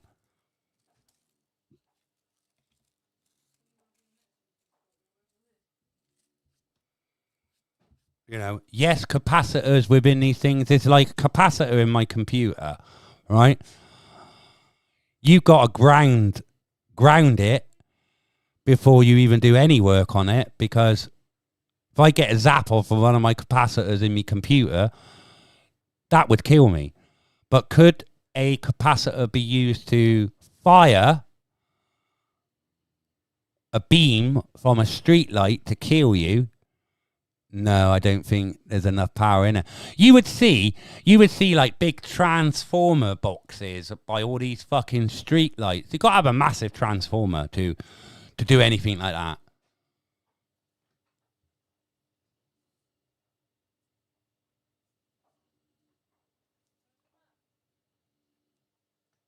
A lot of these street lights now are what they call daylight bulbs, aren't they? It's not a bright LED. It's more like I can't remember what LUT they have it as. I think it's 6500 LUT or something like that. Oh, thing, yeah.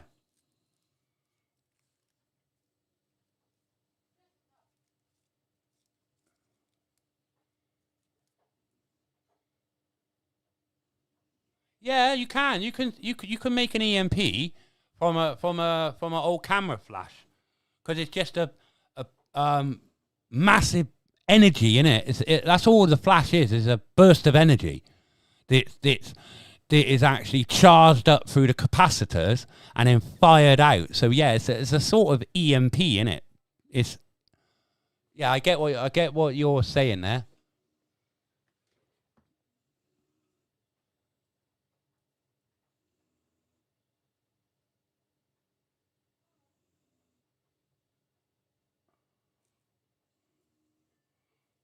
Yeah, I think generics is on there that streetlights could track people. Yeah, quite easily. You know, what better to pinpoint someone's location than having a streetlight in it? Because they know where every streetlight is positioned, because they got the plans, haven't they? They know where it all is. So yeah, can it? Look. When we were all locked down, right, I don't think it was ever there I think it was there to finish off the infrastructure, i.e. the network, because obviously we weren't full fibre and we needed to be full fibre, right, to make it 100% foolproof. All this, I think it's a grid. It's a grid of control for you. But they can pinpoint your location anyway. All they got to do is, you know what I mean? You got a camera, get your face, they know where you are. Then it's a bit like AMPR, isn't it? That's all facial recognition is. It's like AMPR. But the computer's told to recognise faces and rather recognising numbers. It's only an algorithm that changes it from one to another. It's not any great heartache, really. So, yeah.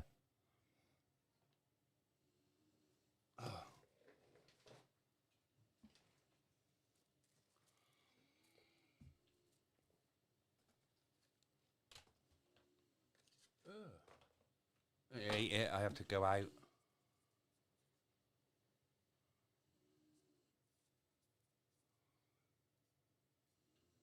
Like I said,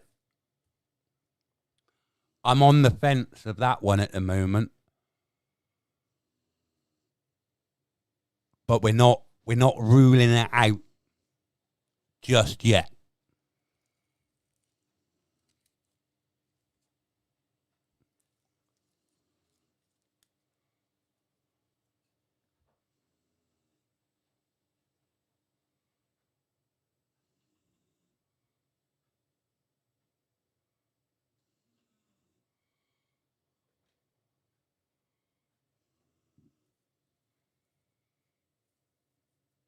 There's you got to remember, I don't think there's any secure means of communication is set for one-to-one communication, person to person.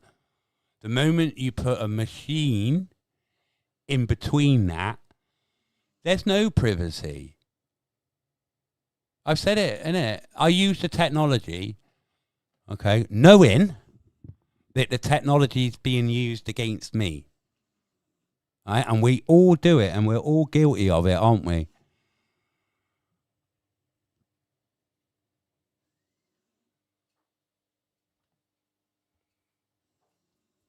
And what we don't do in this channel, we don't fall out. We don't, you know, I might not agree with whatever people are saying, you know what I mean? But I won't fall out with you. I am 100%. I hear what you're saying, and I hear where everyone else is coming from. So we've got, haven't we got a duty really to prove it one way or another? Then rather than just passing it on and on and on? Because, did you know, a lie told once remains a lie. A lie told 1,000 times becomes the truth. Yeah? So we've got a duty to test things and prove it one way or another, haven't we? We've got to say this is what we are within this channel and within my community. Well, it's not my community, it's our community.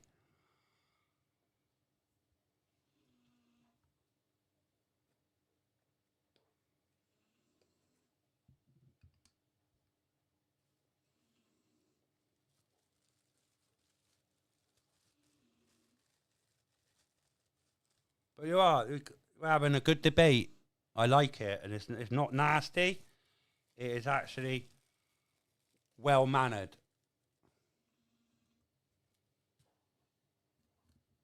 And that's why I like my you know, our community, sorry.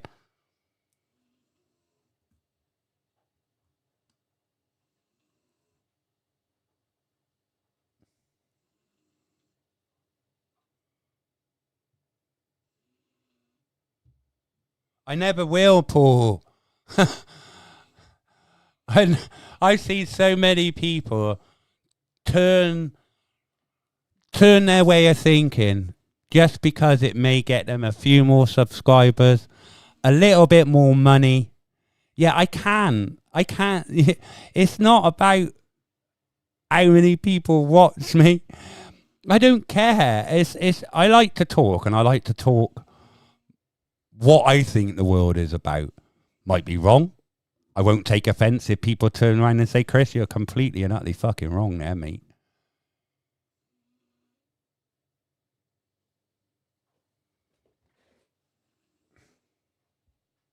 You know. Everyone, you got to remember, if I've got some old sweats in here, some OGs, if you're an OG,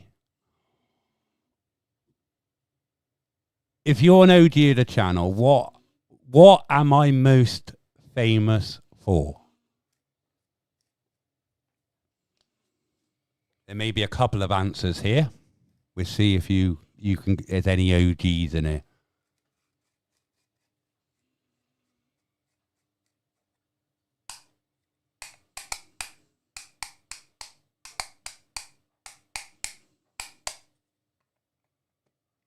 Yeah, that's right, Karen. If the government says something is good for you, you know it's not.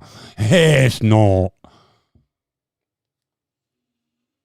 Yeah, thanks, generic. Yeah, I'm wrong, mate. 100%. I still love you. Not in a gay way though, all right? As in more like a brotherly way, and you know, not a gay way.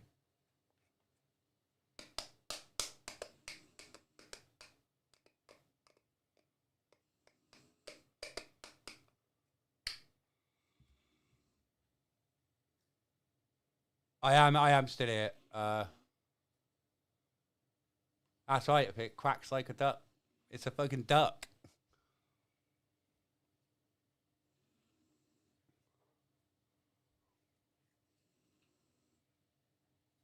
Do do do. Oh.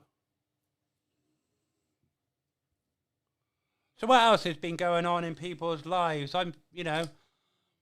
It's the same standard crap. Like so many. Let's have a little look. See, in the world of news.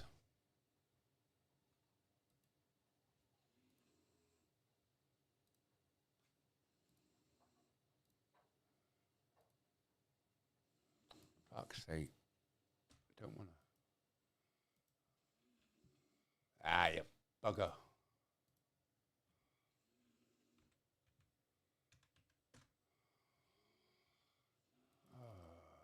No.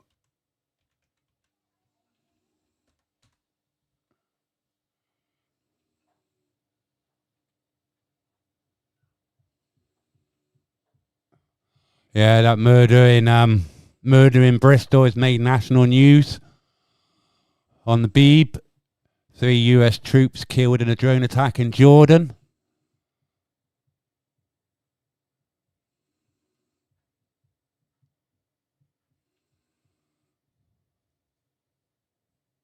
See, I heard as well there's like Australia's getting involved in the whole Russia business now. What the fuck is that about? Why is Australia getting involved? Why are they, getting involved in the war?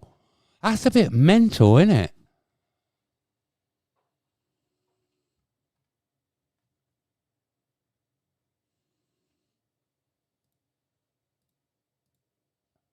Madness, guys.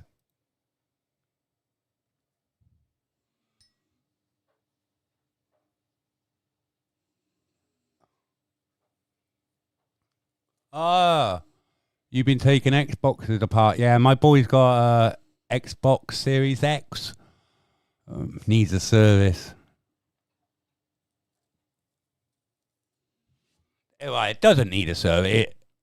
I'd like to get it like re-thermal pasted and stuff like that, because obviously, you should keep your hardware nice.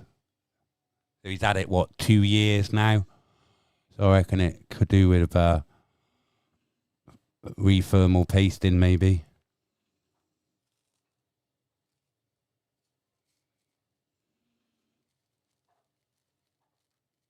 But the Xbox Series X is one of the harder ones to work on.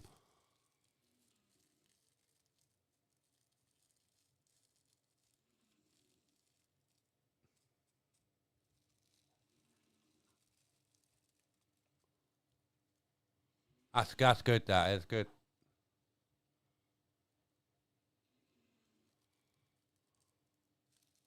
That's good to know that you can do things like that. I might call on your services.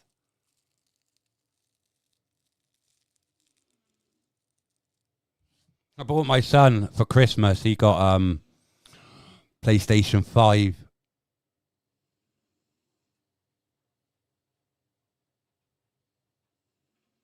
Yeah, I seen that. The clock capacitor on them, doesn't it? It leaks, so it does. When you turn it on, it says set time, and that's I watched a video on that the other day where he got an Xbox, an old one. It was the crystal case one, the first edition when it was a clear case, and the only thing that was wrong with it was the clock capacitor was leaking.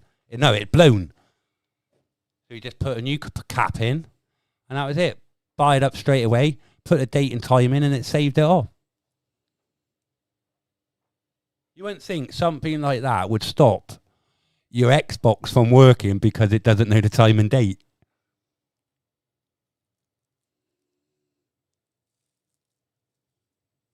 Yeah, so I bought my son a new PlayStation 5. Comes with a vertical mount where you stand it upright. But I've been doing a lot of reading on the PlayStation, and it says the worst thing you can do with a PlayStation 5 is put it in the vertical stand. It's because they use a liquid metal thermal paste, and it leaks out and comes off of the processor. So they tell you should have it horizontal so it can't leak. So anybody with a PlayStation 5, take it out of your vertical stand, because your thermal paste will eventually leak off of the processor. And if any of that thermal paste gets onto the motherboard, that's it. Good night. That's your device gone, because it's liquid metal.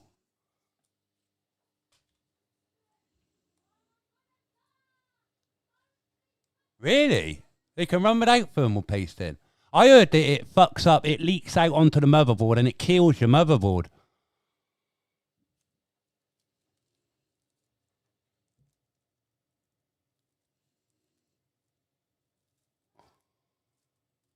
Anyway, I think we're boring people. I can talk about tech for hours and hours and hours, mate. I built my own computer.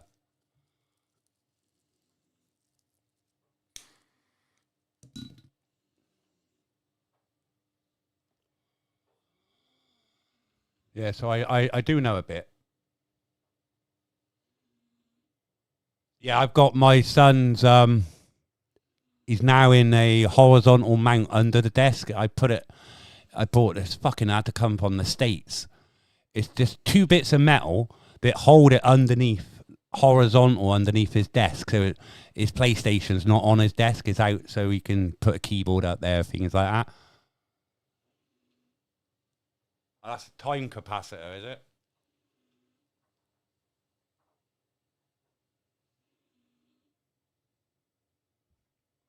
That's what I heard and read anyway on the PlayStation 5. The thermal, it's a different thermal paste. It's a liquid metal thermal paste.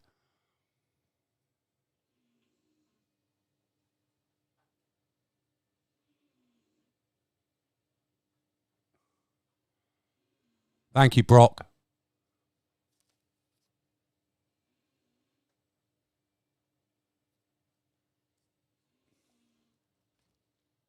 I'm telling you, right? I've got a quite good PC, right? I've got what is it, 3060 NVIDIA graphic card with a Radeon i6 or something like that processing chip.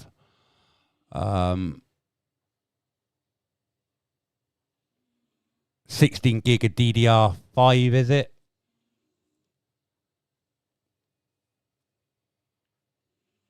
Never did it before. But yeah, and I've upgraded my computer since by putting in, I've got I've got, well, basically how my computer setup has deck is my SSD that's in the computer that just runs Windows, that's it. Then I've got a never SSD drive, which is what I call my working drive, which everything that I'm working on goes in that drive. Then I've got a that one is a terabyte drive. Then I've got a 4 terabyte normal hard drive, which is my archive drive, which then, you know, anything I don't use, like all my uploaded YouTube films, goes into that 4 terabyte archive drive. AMD.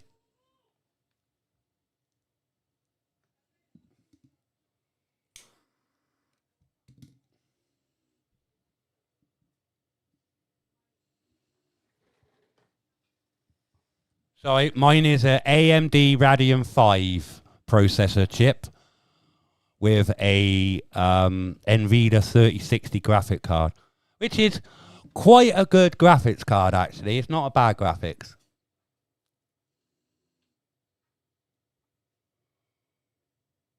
Holy shit, Leith. I've got an Azor's motherboard.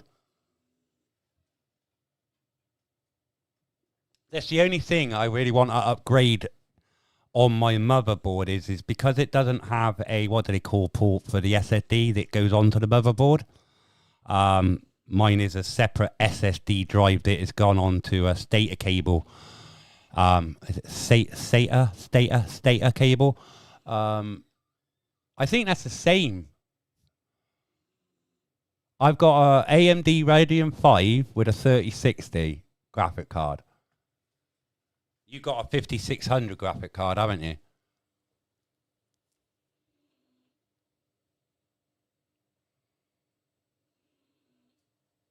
$1060. Ah, you have the older version.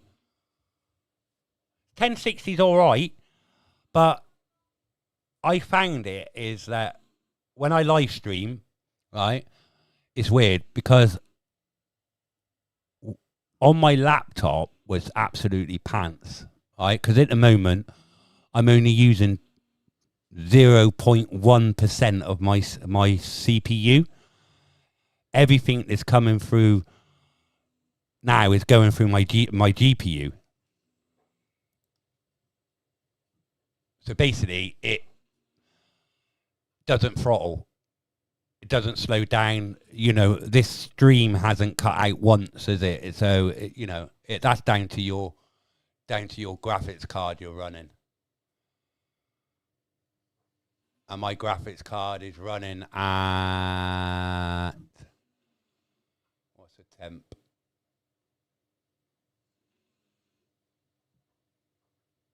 49 degrees. And that's not bad, running at 49 degrees, and there's a lot going through it at the moment. It's processing 3,737 threads.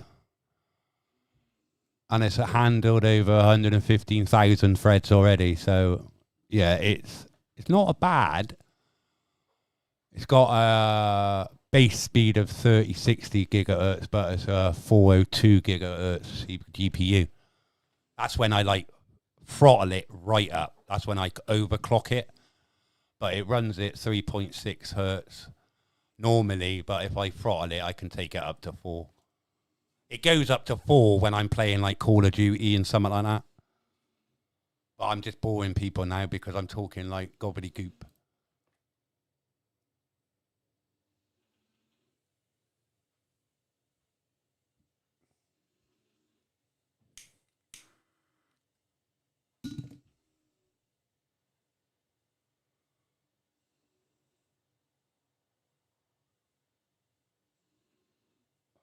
I had a laptop. You know, when I first started YouTube, I wanted Apple. I wanted Apple because Apple was the best for media, wasn't it? Best for editing, best for... Is it? Bollocks. Yeah, it is if you're only using Apple products, but it's a nightmare when you're trying to transfer footage from a non-Apple device. It was a nightmare. Windows is a far versatile OBS open source broadcast. You know, it's probably one of the best things that anyone can use. OBS is a fantastic piece of kit if you know how to use it properly. Which I am getting there. I'll show you a quick picture of me. Hello. Look, I look a mess today, don't I? Look at me. I decorated, look. I've decorated. Yes, I've been sorry, I'll have to sit closer to the microphones because I'm eating it. Look at my hair, look. So yeah, I've been decorating. You don't see greasy hand marks over the wall anymore. Anyway, I'm getting the camera off. I ain't got no teeth in my head. Yeah, I found I got Windows 11. It is a little bit buggy. Windows 11. All right, though. Doesn't bug out much. Yeah, everyone will have to go to Windows 10, 11 next year.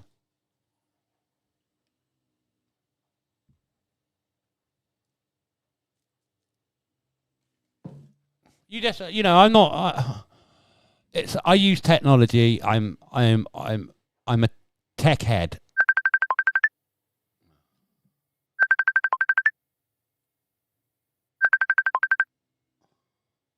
Can't answer that a moment.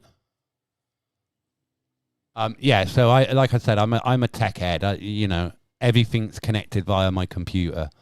I control lots of things in my house, especially the kids' internet. Millennium Edition I used. XP was the best. Or was it not XP, Windows 2015? Yeah, probably one of the, I think 2015 was the best. Started going down, XP was alright. Millennium was just a fucking failure. Because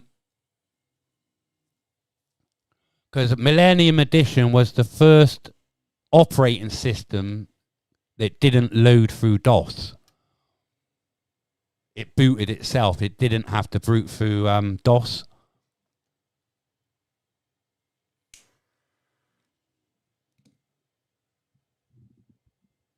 That was it, Windows 7.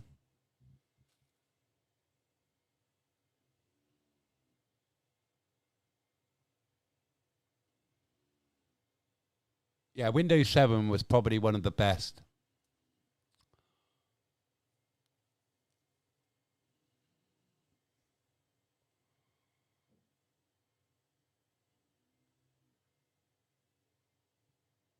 Yeah, 95, 98, never good 2 versions. 95 was the best, I'd say. Sorry, I said 2015. Yeah, 95 is the best.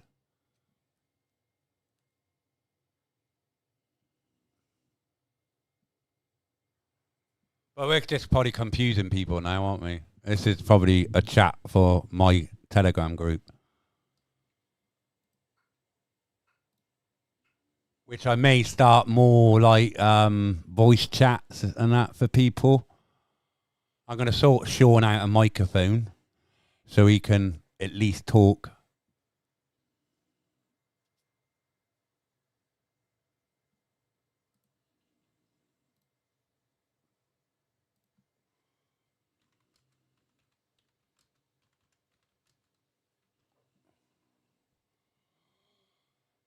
Just had to, it was my sister calling me.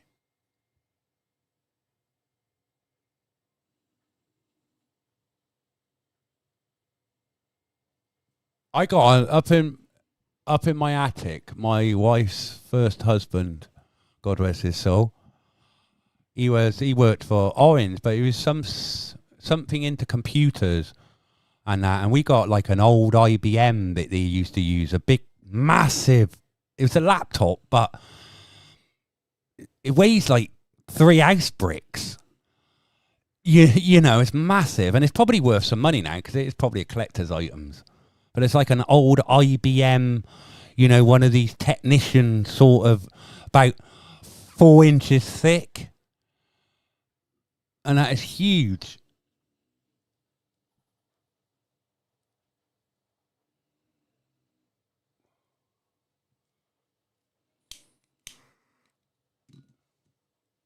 Anyway, we talked about some varied stuff today.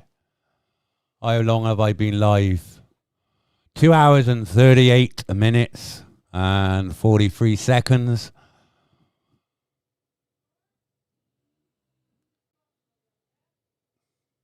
I think that link will work for it. I don't know. Yeah, it will. Because obviously my Telegram group, you can't search it. Doesn't exist on Telegram. It is a private, locked group. And the only way you have access to the group is if you're invited via the link. And also, it tells me via that link who's joined via that link. So any, what I call unsavories, don't get through. Hello, Debbie. Sorry I missed your call. But as you can see, I'm live.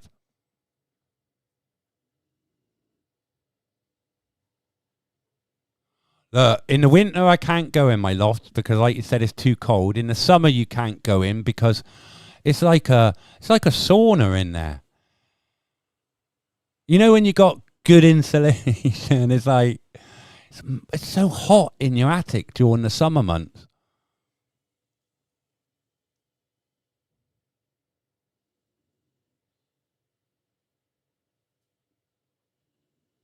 I had nothing to chat about, cheeky. It's nothing look, I can go up to these protests, but why go up and blow smoke in people's asses? You know what I mean? Because nothing's going to change, is it? I've been on hundreds of protests. I was there from the start of it all. I seen it all. But it come to a point is where I seen people just saying stuff because they've heard somebody else say it on another channel. And it's become like an echo chamber. And I didn't want to be another echo chamber just spouting the same stuff over and over and over again. I can't do it. It becomes boring. You watch the internet, right? Somebody puts a video out about a subject. Then somebody else will put their take on the same subject. And then it goes on and on and on. And you're just hearing about the same things. And nothing's going to change. Nothing will change. Because no war was won for a peaceful resolution, is it?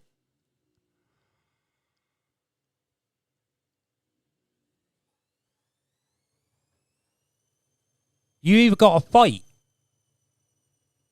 and take back what's rightfully yours, but don't bark on about the problems that we're facing on a daily basis, because we all know it's the problems we're facing because we hear it all the time. Just so you get a few more subs, maybe a little bit of money. It's not right.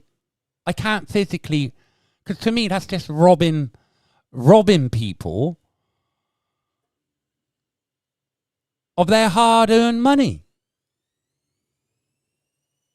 Maybe I've got moral compass. Maybe I've got a soul. Maybe I've got, I don't know. Maybe I'm not right in the head. Maybe I should be like everyone else and just spout the same rhetoric over and over again just to make money.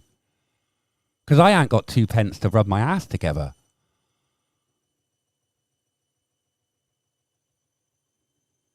You know, I could jump on or I don't go out because I'm really sick. I've had cancer. You know, I had a leukemia scare a few weeks back. But I don't feel the need just to come online and broadcast it. Yes, a few weeks ago, there's a possibility that I could have had leukemia. But luckily, I don't. It's an abnormal blood reading. I had to go on a little bit of medication for a few weeks just to see if it would sort it out. And it did. But I could have jumped on that whole, oh, feel sorry for me, I'm dying of cancer. I could have.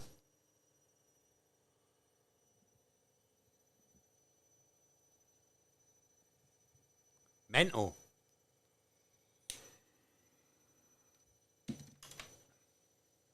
Yeah, I was bricking myself a few weeks back. Had a blood test. Oh, your folate level's low. Got to go on folic acid. You got some other blood thing that's really high that I've never had before. You know, could have been lots of things, but it could have been leukemia. But no, I'm, you know, rocking on. 5 years free this year.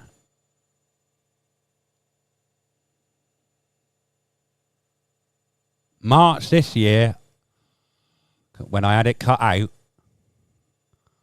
I'll be classed as 5 years cancer free in remission.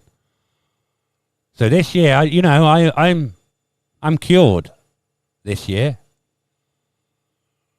Because the chances of my cancer returning is just the same now as you people listening. At the beginning, it was like, he said something like, I had like is it 70% chance of the cancer returning within 5 years? And it hasn't. So yeah, it's one of those things. You know, we all live with daily struggles, don't you? And I'm not just taking me. You got to think about all those people that are in remission for cancers or serious diseases, and they're living the day by day, aren't they? With that question inside their heads. Is today the day it comes back? And that is what it's been for the last 5 years for me. It's been a daily. Is this scan? Is this scan this time? Is it going to show anything? Is this blood test going to pick anything up? So not only do these people that, you know, you, everyone that's listening, people that are walking down the street that haven't had anything like that, you got to think about that. They're not only living with the daily struggle of what's going on in the world, they're living with that daily struggle of, is it coming back today? I think the figures now is gone from 1 in 2 to 1 in 3. So everyone in this room is being affected by cancer in one way or another.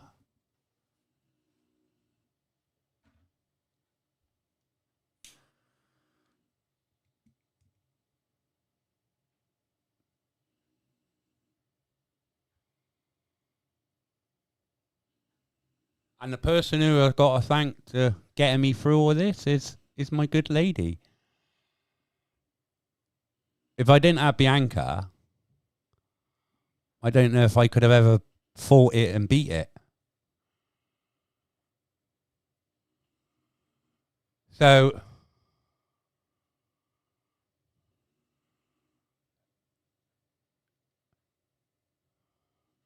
sorry, mate.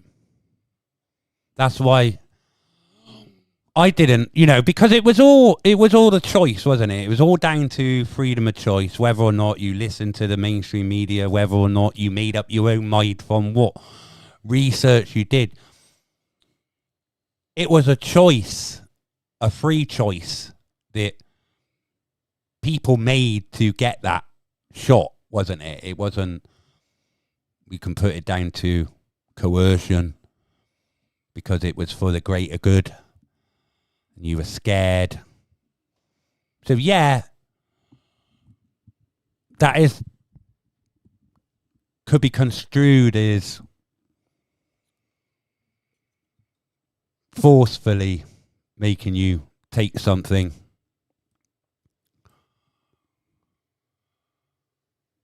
And I didn't take it. It's because I asked one question, and luckily, thank God, I was going to the hospital throughout lockdown. I was going to... I could never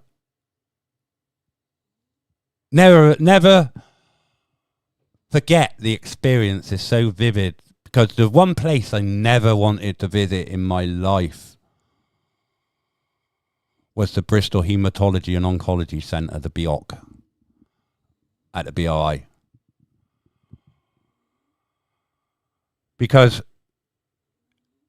we all have that notion when you get cancer, is you're going to die, aren't you? You're not going to make it, because that's the first thing that comes into everyone's head, isn't it? You know, got cancer, the big C. And that's quite a taboo subject to talk about, isn't it? We don't talk about it enough because we're so afraid of it. And I think this is the whole part of... It was weird because they found a mass, as they called it. it was a insignificant find. It wasn't even being looked for. It was just on an X-ray, and it needed further investigation. And I thought nothing of it. You know, I've had lots of chest infections. It could have been, you know, I did a lot of reading. It could have been a pneumonia that hasn't cleared up. And what the body does, it encapsulates it in a calcium bubble, basically. So nothing can get in and nothing can get out. And it can live perfectly happy within your body. And that's your body's own immune system fighting off any sort of infection. It can actually get rid of. It will encapsulate it. And they didn't think my cancer was cancer. It's because it was perfectly round. It was like a capsule. And he said, oh, no, I don't know. It's very strange because it's perfectly round, like a tennis ball. And cancers don't grow normally. They're abnormal cells and they grow higgly-piggly, so it wouldn't be, you know, so I wasn't really worried, you know, it didn't, you know, it's just something's up. I didn't have any symptoms. It's asymptomatic. It's madness. I didn't feel like I had cancer at all. And just before the diagnosis, they called us in, and it was only a nurse, but she was like a cancer nurse. And she said, yeah, you got cancer. I was like, she said, but, and it was a big but straight away.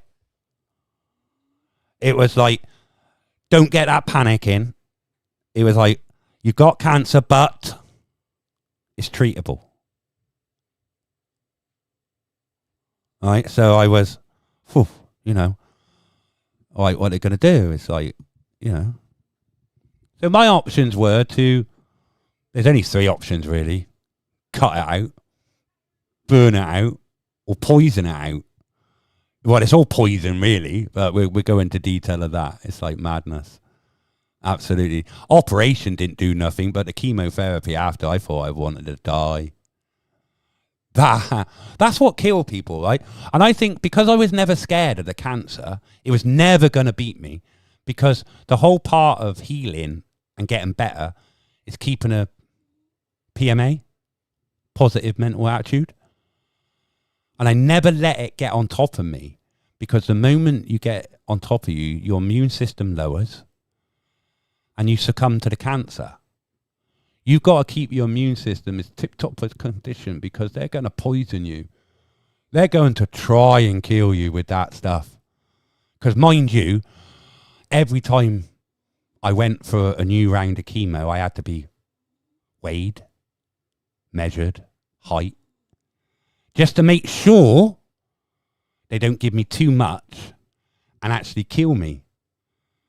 Because I'm rich. I'm quite rich, actually. I had a chemical inside me called cisplatin,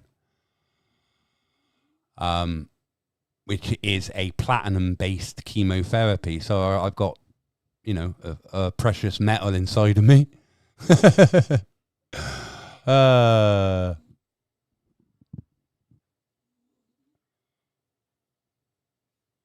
Yeah, chemo's nasty shit. I used to have to go, right? You go in a cycle. So I was on what they call a 28-day cycle. So on day 1 of the cycle would be, you go in the morning. I used to be hooked up for 8 hours. 8 hours on to chemo. 2 hours before they actually give me chemo, they have to hydrate you. And I mean over hydrate you. So I used to have 2 bags of fluid, right, over 2 hours. Then I would have 4 hours of chemo, of the cisplatin. And then I would have another 2 hours of another rehydration. So another 2 bags of saline solution. And then that was day 1. Then you would go into like what they call a rest period. So on day 8, sorry, I used to go back and I used to take my because I had a combination chemotherapy, which was tablet based and liquid based. So the tablet I used to take was huge. It was massive. Vinorvine or Vinorvine, something or other like that, and it was horrible. And chemo, that's what kills people. It's not a cancer. It's the treatment to get rid of it. That's what kills people. Then they give me all these steroids because obviously chemo makes you very tired and that. So they give you steroids to pick you up. But then you can't shit because you're so bunged up. You feel rotten. So they give you other medication, anti-sickness medication, but that makes you worse. So what I did is I came off all other medication. I just took the chemotherapy. I came off the steroids. I didn't take them. Didn't take any of the medication that they gave me. I did use the mouthwash because my teeth were going bad after it. So I used the mouthwash and that. But other than that, I went back to smoking.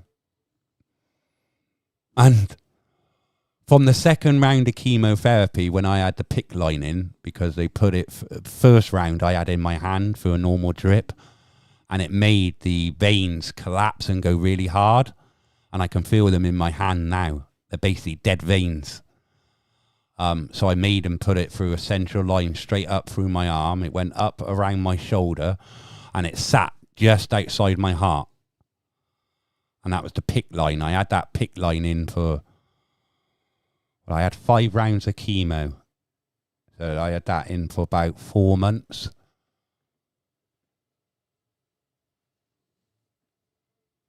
Anyway, enough talking about me and my woes and my cancers. It's all boring.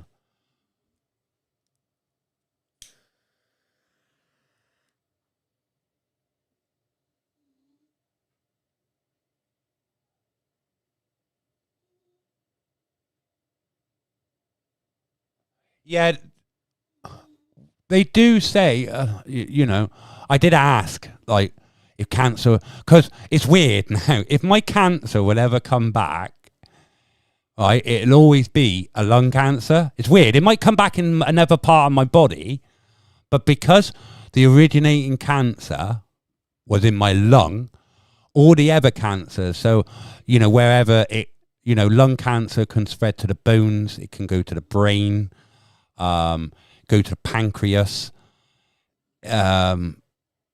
liver. So those are the places that it would show up. But if it did show up in those places within, you know, the time, it would be classed as a lung cancer.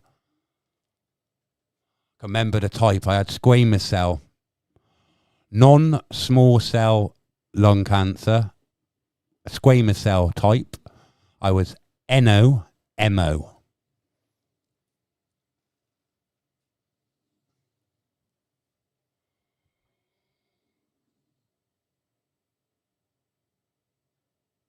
Yeah, that's what it would, you know? Yeah, chemo kills you, mate. My mum is actually at the moment dying of cancer. She has untreatable. She has small cell lung cancer. And there's nothing now they can do. They gave her radiation to try and shrink the cancer, but I believe that this year is the year that I may lose my mum.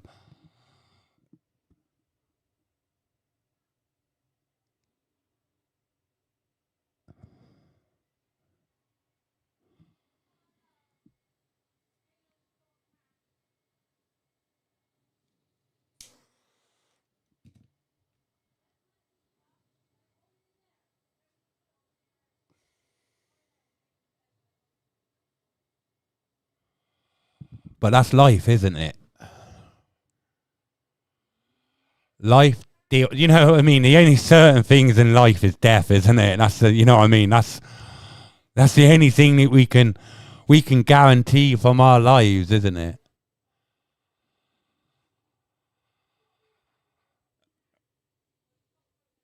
But I know my mum's had a good life. She's 87.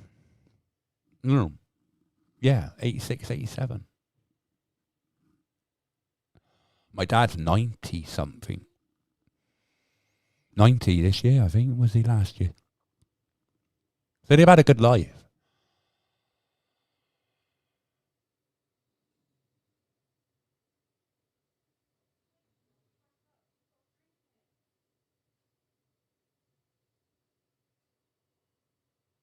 So lots of you lost your mum. You know, it's probably the worst. It's probably one of the...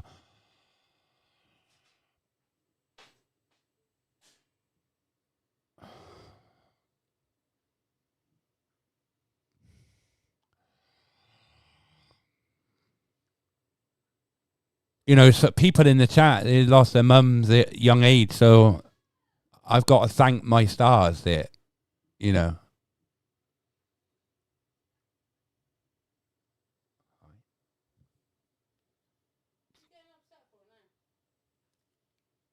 That's all right. All right.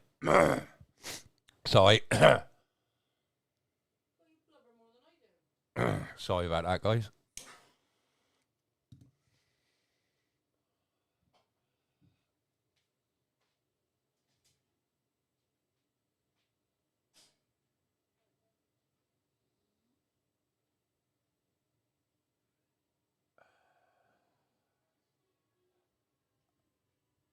I haven't seen my mum in a long time. And the reason is it's I'm scared.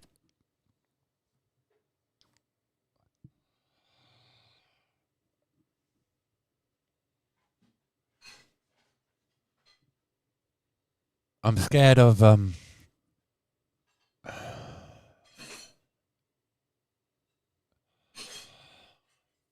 seeing my mum and it's not being my mum, if you know what I mean. Seeing someone suffer.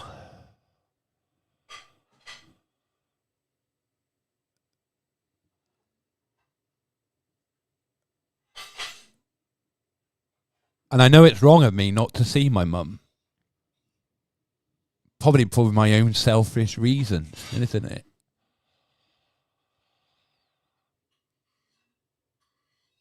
I'm 47 years old.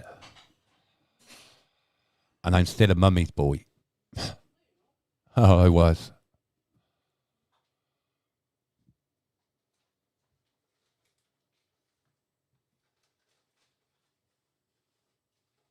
Selfish. You are in a way, because you're scared to see someone suffer.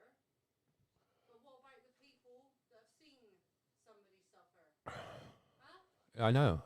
Think about that, because I've been there.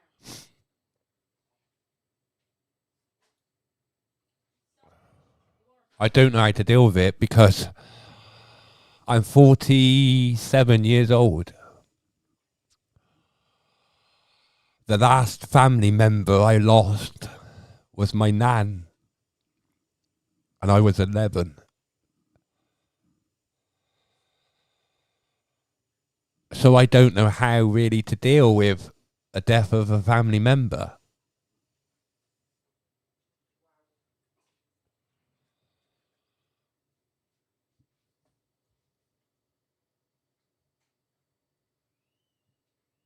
I spoke to my mum on the phone.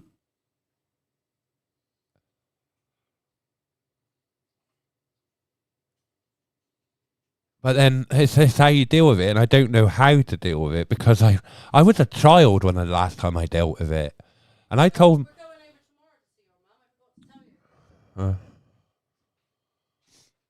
tell you.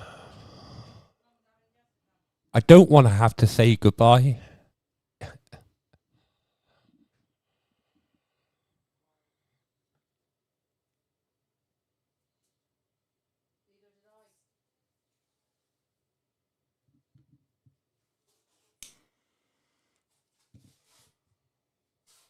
Because I know when my mum goes, my dad who idolises my mum, been married for, well, he had a telegram from the Queen congratulating them on their diamond, or is it 60 or something like that? They get a telegram from the Queen. Because I know my dad, as soon as my mum passes, that's it. My dad's gone. He won't have nothing to live for.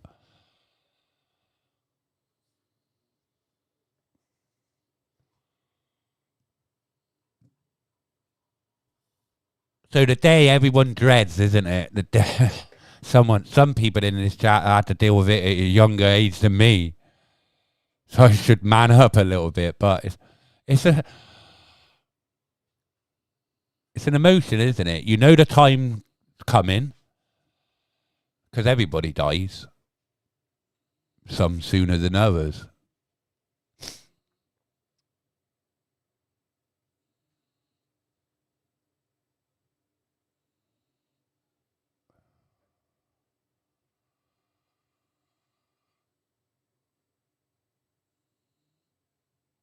Yeah, so, we're all lucky that a lot of us grew up in a proper family environment, mum and a dad. And the day is coming when you have to say goodbye.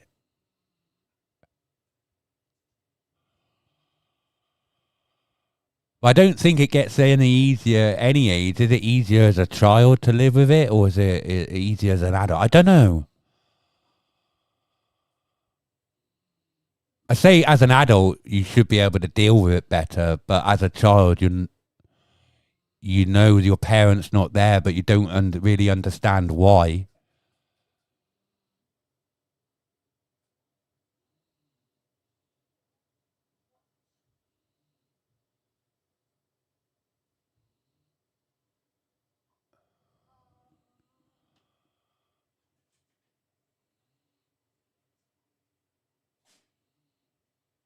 That's it. We all cope in our own way, and maybe this is my coping mechanism. Is just by blocking it out and not thinking about it, and just waiting for that phone call. And you're gonna hate yourself if you don't go and see people before they die. You're gonna hate yourself for the rest of your life, and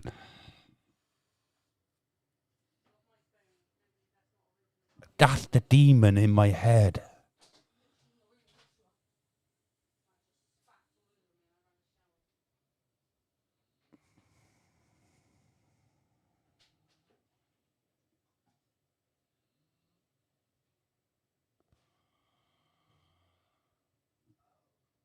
It's a difficult subject. It's an emotional subject.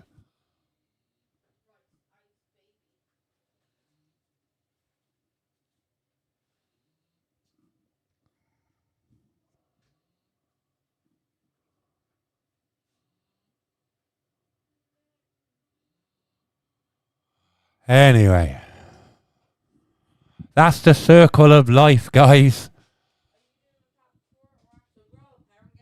Yeah, B's telling me grow a pair, get on with it. But it's the first time I've opened up and spoke. I obviously spoke to Claire about it. She thinks I'm selfish, but that's her opinion.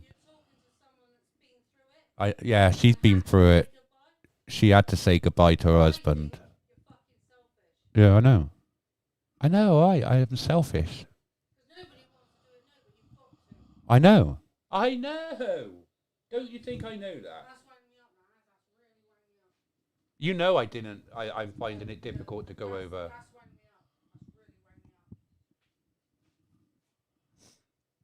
Well, you knew that anyway.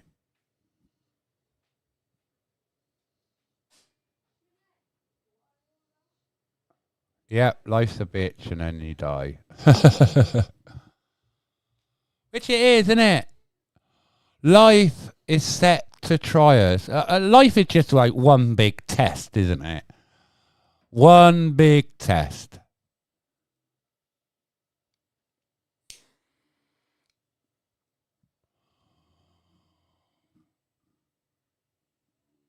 But only unfortunate thing with life's test is you never get the answers, do you?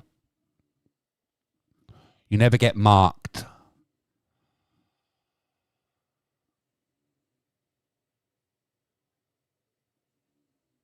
Exactly, Andy. We never regret the things we did at the end. We regret the things we didn't do.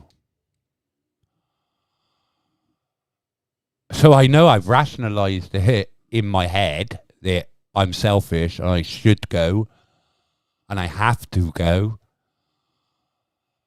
So I've got that rational, but it's going. It's actually seeing. Because I remember how my mum was the last time I saw her. But I know she's got a lot worse. And that's what I don't want to see.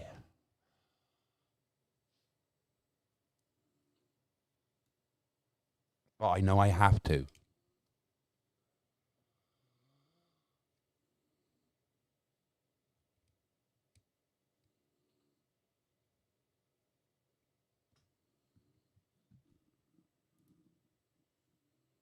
Yeah.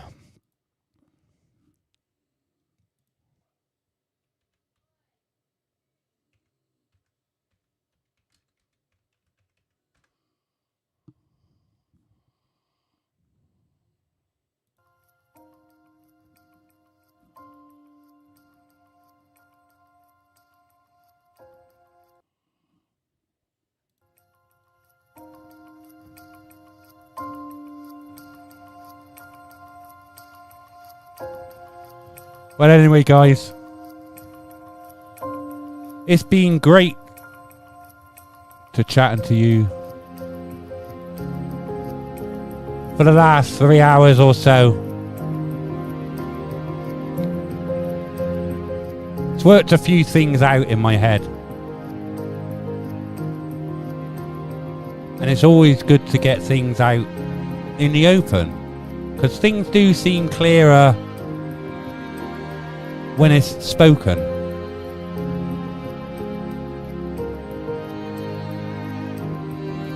So the only way that I can beat this is to face my fear and go.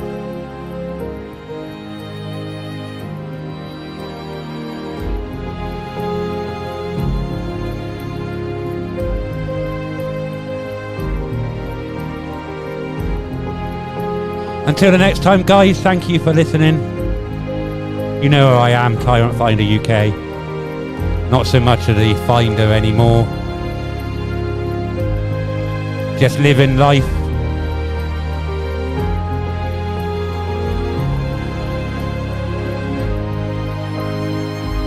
Until the next time, guys. Thanks for watching. Goodbye.